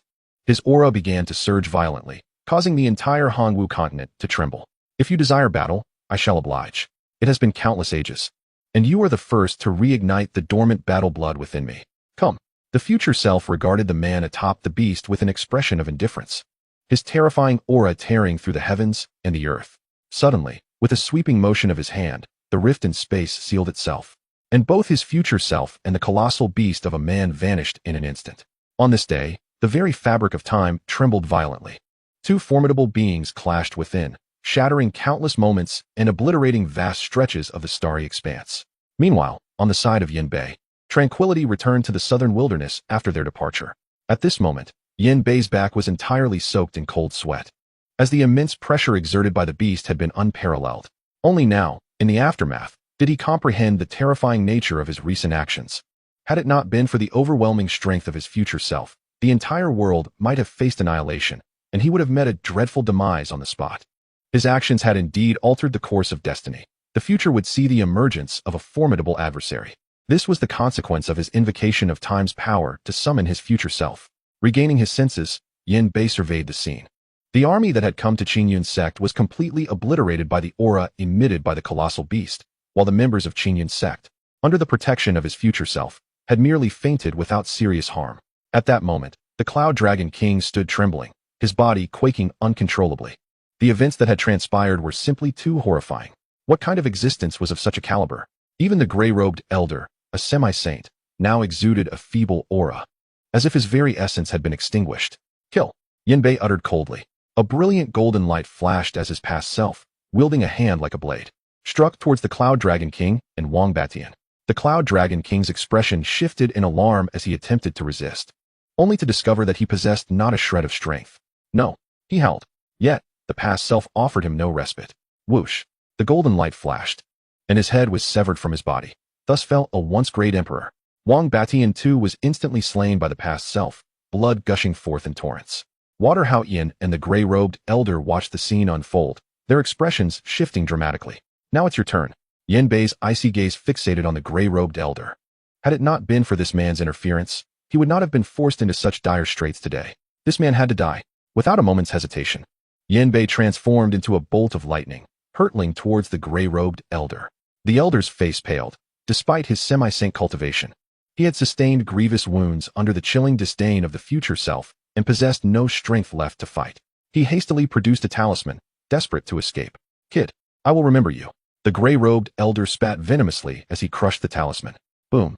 He was immediately enveloped by an inexplicable force and surged away from the southern wilderness at an astounding speed. Chapter 120. The Grievance of the Ice Phoenix. The name of the holy sovereign, Yin Bei's expression shifted. He could not allow the gray-robed elder to escape. This individual hailed from the great Yin Holy Land, and moreover, the events of today must not be divulged. The secret of his future self was far too earth-shattering. If others were to learn of his possession of such arcane knowledge, it would undoubtedly incite madness throughout the Eastern Domain and even the entirety of the primordial continent. Therefore, both the gray-robed elder and Water Hao Yin must perish today. Only corpses can keep secrets. Yin Bei's true form transformed into a terrifying streak of light, racing towards the gray-clad elder, while his past self remained behind. Engaged in fierce combat with Shui Hao Yin, above the southern wasteland, two astonishingly swift beams of light flashed across the sky. The gray-clad elder, witnessing Yin Bei pursuing him from behind, revealed an expression of palpable fear. Severely wounded and unable to utilize any of his powers, he knew that without the power of talismans, he might have met the same fate as the Cloud Dragon King at Yin Bei's hands. The murderous intent emanating from Yin Bei was overwhelming, striking fear into the elder's heart. This young man harbored a relentless determination to kill him. A half-saint, standing at the pinnacle of the Eastern Domain, now found himself in such a desperate situation, being relentlessly pursued by a junior of the Four Extremities realm. Though it was indeed astonishing, the reality was indisputable. The gray-clad elder urged his techniques, enhancing his speed, as his only thought was to escape this place. What he had witnessed today was truly shocking. Even after living for over 1,000 years, he had never encountered such terror. The two figures he had just seen were so fearsome that even the esteemed ones of the Dian Sacred Land could not compare. Boom. The elder's speed reached an unbelievable level, and the distance between him and Yin Bei began to widen. This is bad.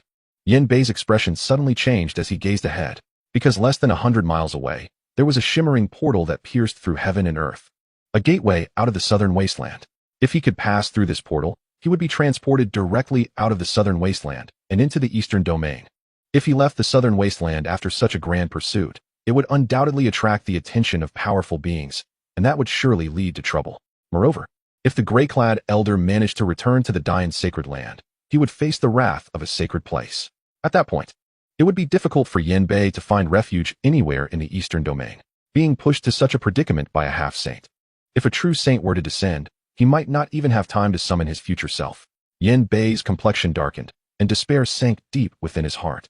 As he saw the gray-clad elder about to enter the portal, the nearby cultivators, sensing the terrifying aura, dared not intervene and hastily retreated. Was he truly going to let the gray-clad elder escape today? Yet, Yin Bei found himself at a loss. He had exerted all his strength, but still could not catch up to the elder. The gray-clad elder was aware that crossing this luminous barrier meant safety, so he plunged into the portal without sparing a single word of threat. However, Yin Bei clearly saw the elder's eyes filled with deep-seated resentment. Just then, a sudden realization struck Yin Bei. His expression shifted as he stared in shock at the direction of the portal. Boom. A terrifying explosion reverberated within the portal, and the gray-clad elder unexpectedly flew back out. What was happening? Yin Bei was momentarily stunned. Chirp.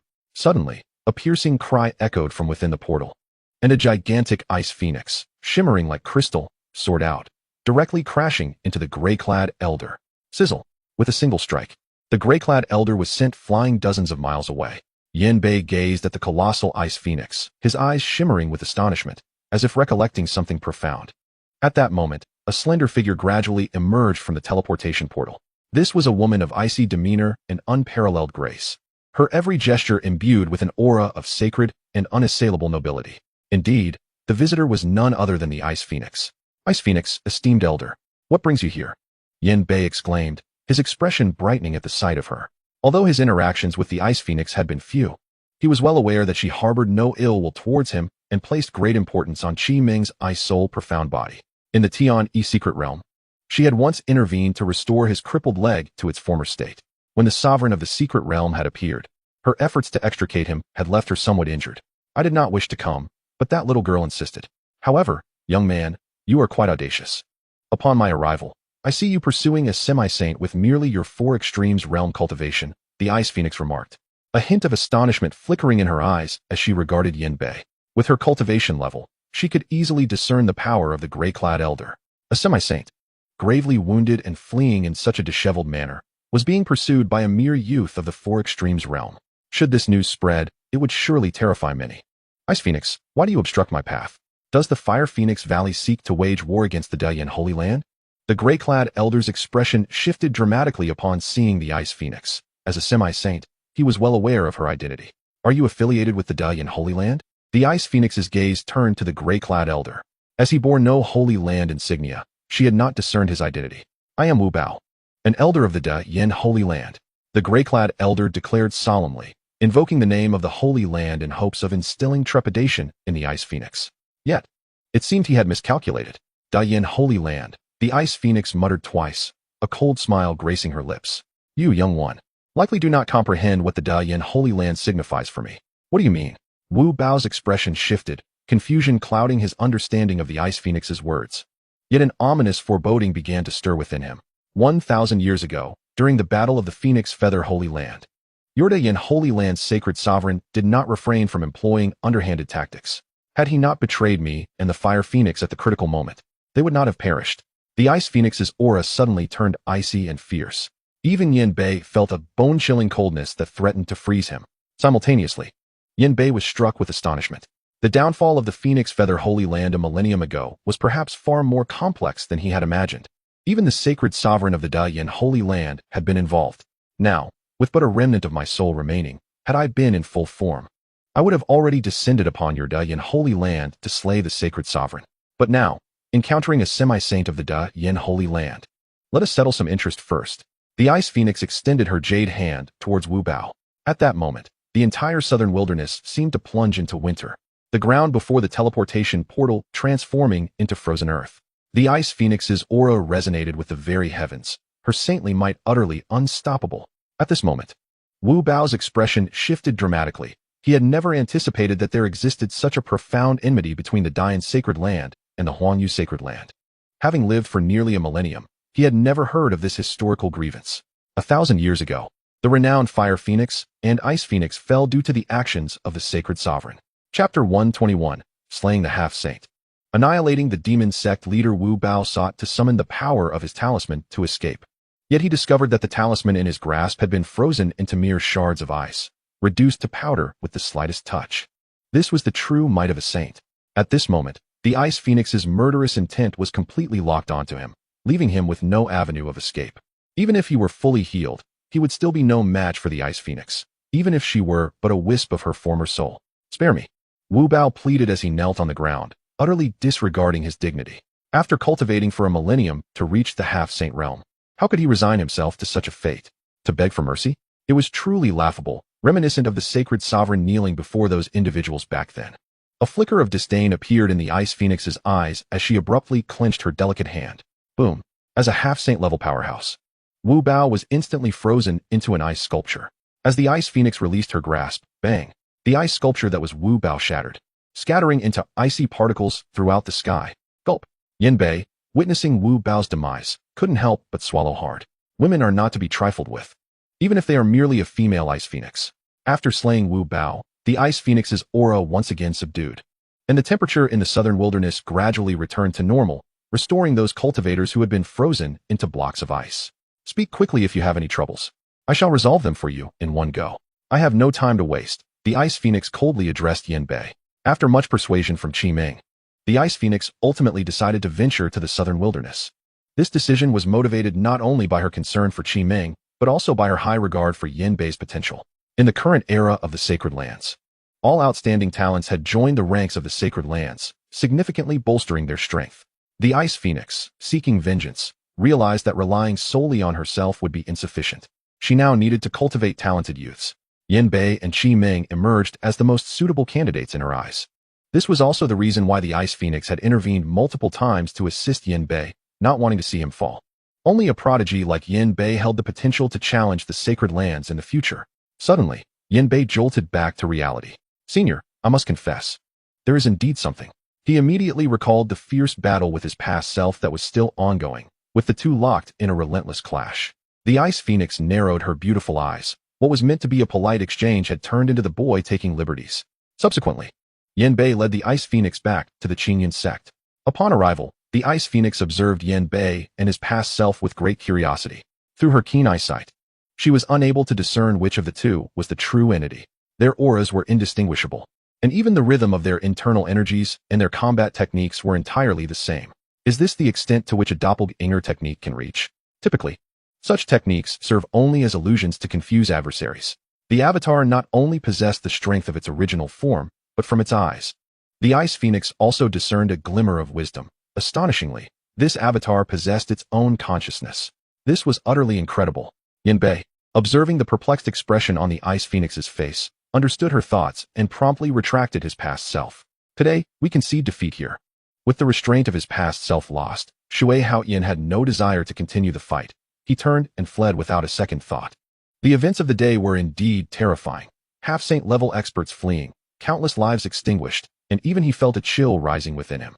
Senior, Yen Bei exclaimed, watching Shui Haoyan flee into the distance, his expression shifting. The Ice Phoenix glanced at him with a touch of exasperation before extending her delicate hand. In an instant, Shui Haoyan was immobilized in the void, unable to move. What is happening? Release me. Shui Haoyan shouted in panic, feeling an incomprehensible force locking onto him. Yen Bei vanished from his position, extending a massive hand to strike fiercely at Shui Haoyan's head. Bang! A spray of vivid crimson erupted. A headless corpse plummeted from the sky, landing among the 30,000 lifeless bodies strewn across the Cloud Dragon Kingdom. At this moment, outside the Qingyun sect, it truly resembled a mountain of corpses and a sea of blood, a true hell on earth. The Ice Phoenix remained unfazed, having witnessed far more horrific battles. The mere 30,000 souls were trivial to her level of existence, easily extinguishable with a mere finger. However, Yen Bei's mindset was not so composed. Upon witnessing this sea of carnage, his eyes began to redden with rage. He felt the murderous intent within him surging uncontrollably. Even though all enemies lay dead, he still harbored an insatiable urge to kill. He had embraced the path of slaughter. The Ice Phoenix, perceiving Yen Bei's turmoil, furrowed her brow and gently pressed her finger against his forehead. Instantly, Yen Bei's eyes returned to normal. The bloodshed you have caused today is too heavy. The aura of killing has infiltrated your very essence. I have suppressed it for you, but if you do not learn to regulate it, you may find yourself consumed by madness in your future cultivation.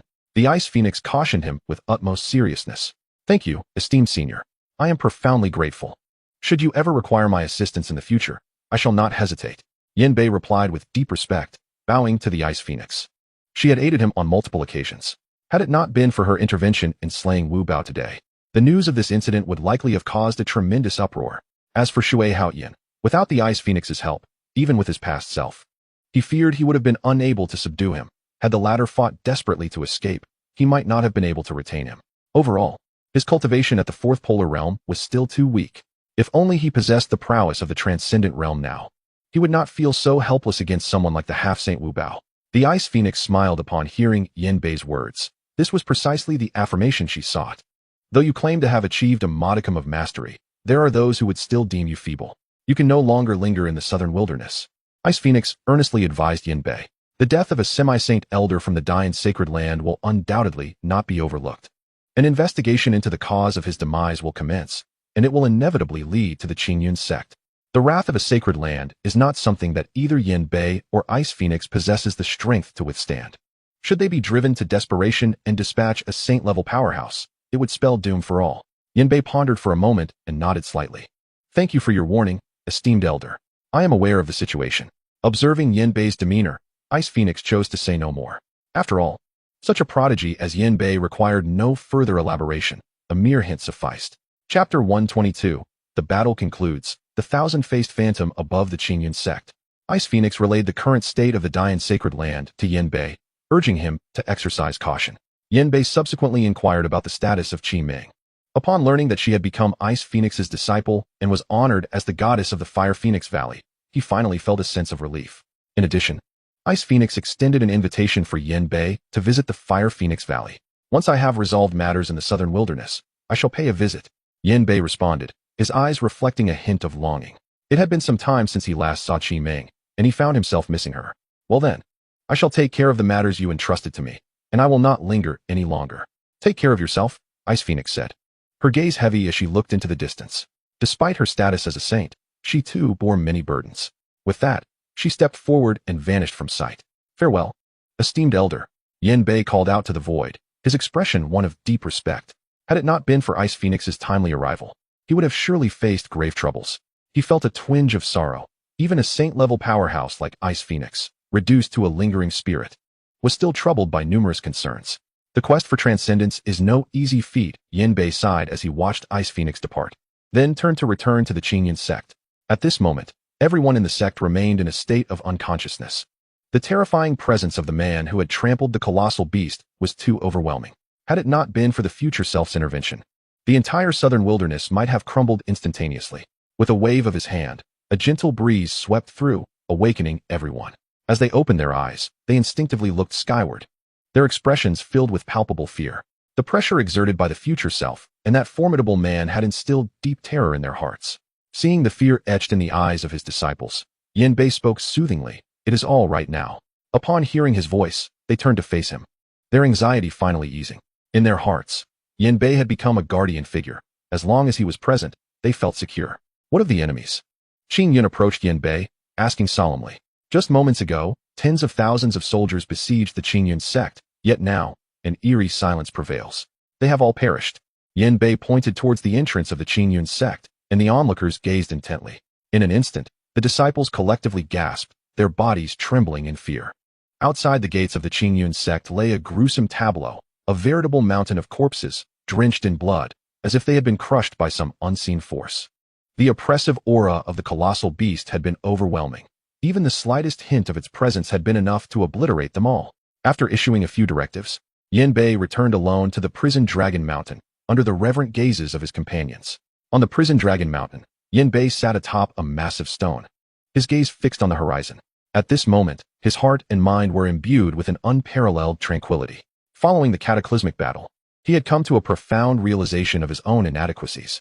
The sudden emergence of the semi-holy powerhouse had left him utterly helpless, forcing him to recklessly summon his future self. The coordinates of the Hongwu continent had already been exposed in the river of time. Should he attempt to summon his future self again, it could attract even more formidable foes, turning what should be a savior into a harbinger of doom. Tomato, sign in, Yin Bei declared, withdrawing his gaze. Congratulations, host. Sign in successful. Reward, thousand-faced mask. Thousand-faced mask? Yin Bei skillfully opened his palm, and a golden mask materialized before him. This thousand-faced mask allowed any wearer to seamlessly alter their appearance at will.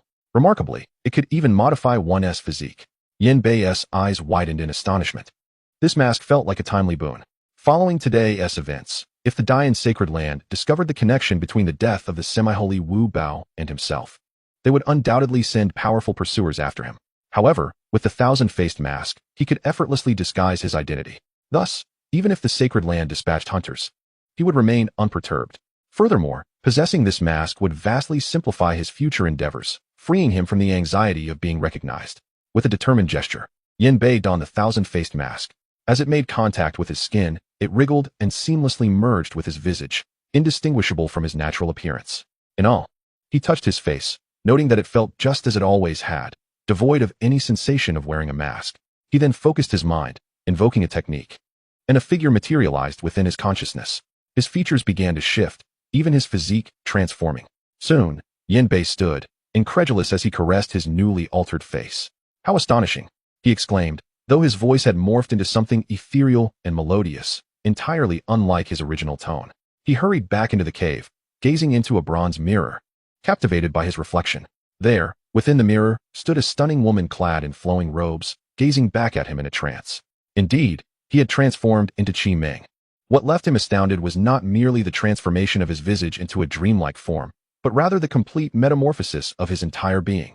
The contours that ought to be pronounced had indeed become so, and even his very organs had undergone a change. Hiss! Yin Bei inhaled deeply, overwhelmed by disbelief. The power of the thousand-change ghost face was truly formidable, capable of entirely altering him from head to toe. Should he don a long dress at this moment, it would be impossible for anyone to discern his true identity. For, terrifyingly, even his aura had shifted entirely. Subsequently, he morphed into his master, assuming the role of the Qingyun sect master. Half an hour later, Yin Beishan emerged once more from the cavern, having reverted to his authentic self. Gazing at the sky, a cold smile graced his lips. With this thousand-change ghost face in the Dalian sacred land, I wonder how you shall contend with me. Chapter 123. A world in uproar following the fierce battle. The entire southern wilderness fell into an unparalleled silence. No cultivator dared to act recklessly. Most had retreated to their caves or homes, unwilling to venture outside. Yet, in stark contrast to the fleeting tranquility in the southern wilderness, the eastern region was ablaze with excitement. The Yunlong Kingdom's expedition to the southern wilderness had been declared to the world, and the entire eastern region was well aware of it. Many factions focused their gaze on the southern wilderness, eager to witness how this legendary first of the younger generation from the eastern region would respond to the onslaught of the Yunlong King. However, the subsequent news was utterly astonishing. Numerous factions soon received word from the Yunlong Kingdom that the sole lamp of the Yunlong King had extinguished. Upon the announcement of this news, the entire eastern region was thrown into turmoil. The Yunlong King had set forth from the Yunlong Kingdom to the southern wilderness that very morning, yet only a few hours had elapsed before his soul lamp was extinguished. The extinguishing of the soul lamp signified that the individual whose essence lingered within had perished. The Yunlong King was dead. This revelation sent shockwaves across the world. Countless individuals expressed their incredulity. The Yunlong King was a sovereign of great renown, possessing the cultivation of the fourth extremity, eighth heaven, along with numerous means of self-preservation, commanding an army of 500,000. Furthermore, he had set out on this expedition alongside Wang Batian, the leader of the dominant fist sect. Yet, despite all this, the Yunlong King had still met his demise. Moreover, some powerful beings received news that Shui Haoyan, the leader of the Baiwei demon sect, was also among those pursuing Yin Beishan. Immediately, skeptics arose. Shui Haoyan, he was the leader of the Baiwei demon sect, a being of extraordinary caliber. The Baiwei demon sect had never had any dealings with Yin Beishan from the northern eastern region to the southern wilderness. How could they possibly act against Yin Beishan? Then, some presented recording stones, revealing the battle in the Menghuang ruins. Within those stones, the formidable opponent facing Shui Haoyan was none other than Yin Beishan. At that moment, the crowd suddenly understood why the Baiwei sect leader had become involved. During the battle in the Menghuang ruins, the Baiwei princess had nearly been slain, resulting in the loss of 13 elders of the divine palace realm. Such a devastating blow could not be overlooked by the Baiwei demon sect. Upon learning of Yin Beishan's identity, the Baiwei sect leader promptly exited his seclusion, personally descending upon the southern wilderness, coincidentally encountering the Yunlong King, which led to the recent unfolding of events. Amidst the crowd, confusion lingered. How could the illustrious moon-worshipping sect master accompany them to the southern wilderness, and yet, despite his extraordinary prowess, the formidable king of cloud dragons still meet his demise? The moon-worshipping sect master was a being of transcendent caliber, and even though Yin Bei possessed celestial strength, he was merely a junior who had yet to attain such heights. How could he possibly rival them? However, before long, more staggering news emerged. Those who heard it were struck with incredulity, their gazes fixed in shock towards the direction of the southern wilderness. The master of the moon-worshipping sect, the transcendent Shui Haoyan, had fallen. This revelation detonated across the eastern domain like the explosion of a nuclear bomb, sending shockwaves through the hearts of many. Shui Haoyan, a paragon of transcendent power, had indeed perished. Moreover, it was an uncanny coincidence that news had just surfaced of Shui Haoyan and the king of Cloud Dragon embarking towards the southern wilderness to eliminate Yin Bei. And scarcely had a moment passed before reports of his demise circulated. Some were quick to dismiss the news, yet upon their arrival at the moon-worshipping sect, their eyes trembled in disbelief. Even from several dozen miles away, anguished cries echoed from within, and the entire sect was draped in white lanterns. A pervasive aura of sorrow enveloped the sect, confirming the dreadful tidings. The master of the moon-worshipping sect's soul jade slip had shattered. He had truly fallen. Countless gazes turned towards the southern wilderness, filled with a mix of shock and disbelief. Certain factions immediately dispatched envoys to uncover the truth, for it was unfathomable that renowned figures like the master of the moon-worshipping sect and the king of Cloud Dragon had succumbed to a mere junior. However, when these scouts reached a point 50 miles outside the Qingyun sect, their expressions suddenly shifted. They were assailed by an overwhelming stench of blood, an odor so potent it was unprecedented. From this scent, some could sense an intense malevolence, as if countless restless souls were howling and wailing in the void. A chill gripped the scouts, urging them to retreat, yet recalling their mission, they reluctantly pressed on. Upon arriving at the Qingyun sect, they were met with a sight that left them utterly astounded. Some were driven to retch, their bodies trembling uncontrollably. The scene outside Qingyun was beyond description. Mountains of corpses and seas of blood surrounded them. Limbs lay scattered like debris, blood pooled like lakes. And the sheer number of bodies was staggering. Over 30,000 souls had perished here. Not even a mass grave could encapsulate the horror of this place. What astonished them most was the demeanor of the Qingyun sect's disciples. They toiled tirelessly, moving the bodies with a certain zeal, even wearing smiles upon their faces. To the scouts, this sight was akin to demons grinning at their misfortune. Some disciples of Qingyun were particularly exuberant, for they had gained a senior brother from Yanbei, which emboldened them to hold their heads high, free from the fear of rival sections. Thus, when they spotted the scouts, they greeted them warmly, as if to convey, "Look at what our Yanbei brother has accomplished. Do not trouble our sect again, for this shall be your fate. Dear friends, why not come in for a visit? Qingyun's sect welcomes you." A disciple of the Qingyun sect wore a beaming smile as he gazed at the scouts, warmly inviting them to enter the sect for a visit. They were well aware that these scouts had come to gather intelligence. After all, the impending battle was no small matter, capturing the attention of the entire eastern region.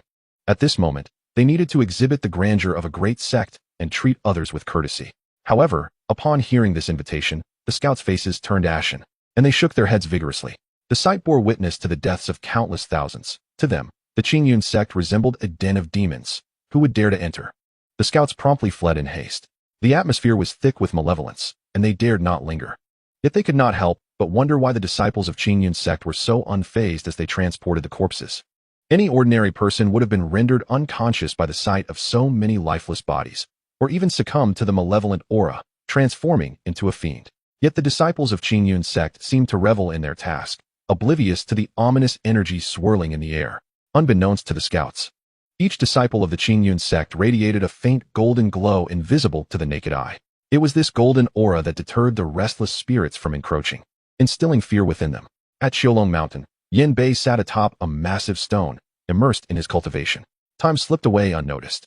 Slowly, he opened his eyes, rose, and exhaled deeply, marking the conclusion of his meditative state. It was time to depart, he murmured to himself.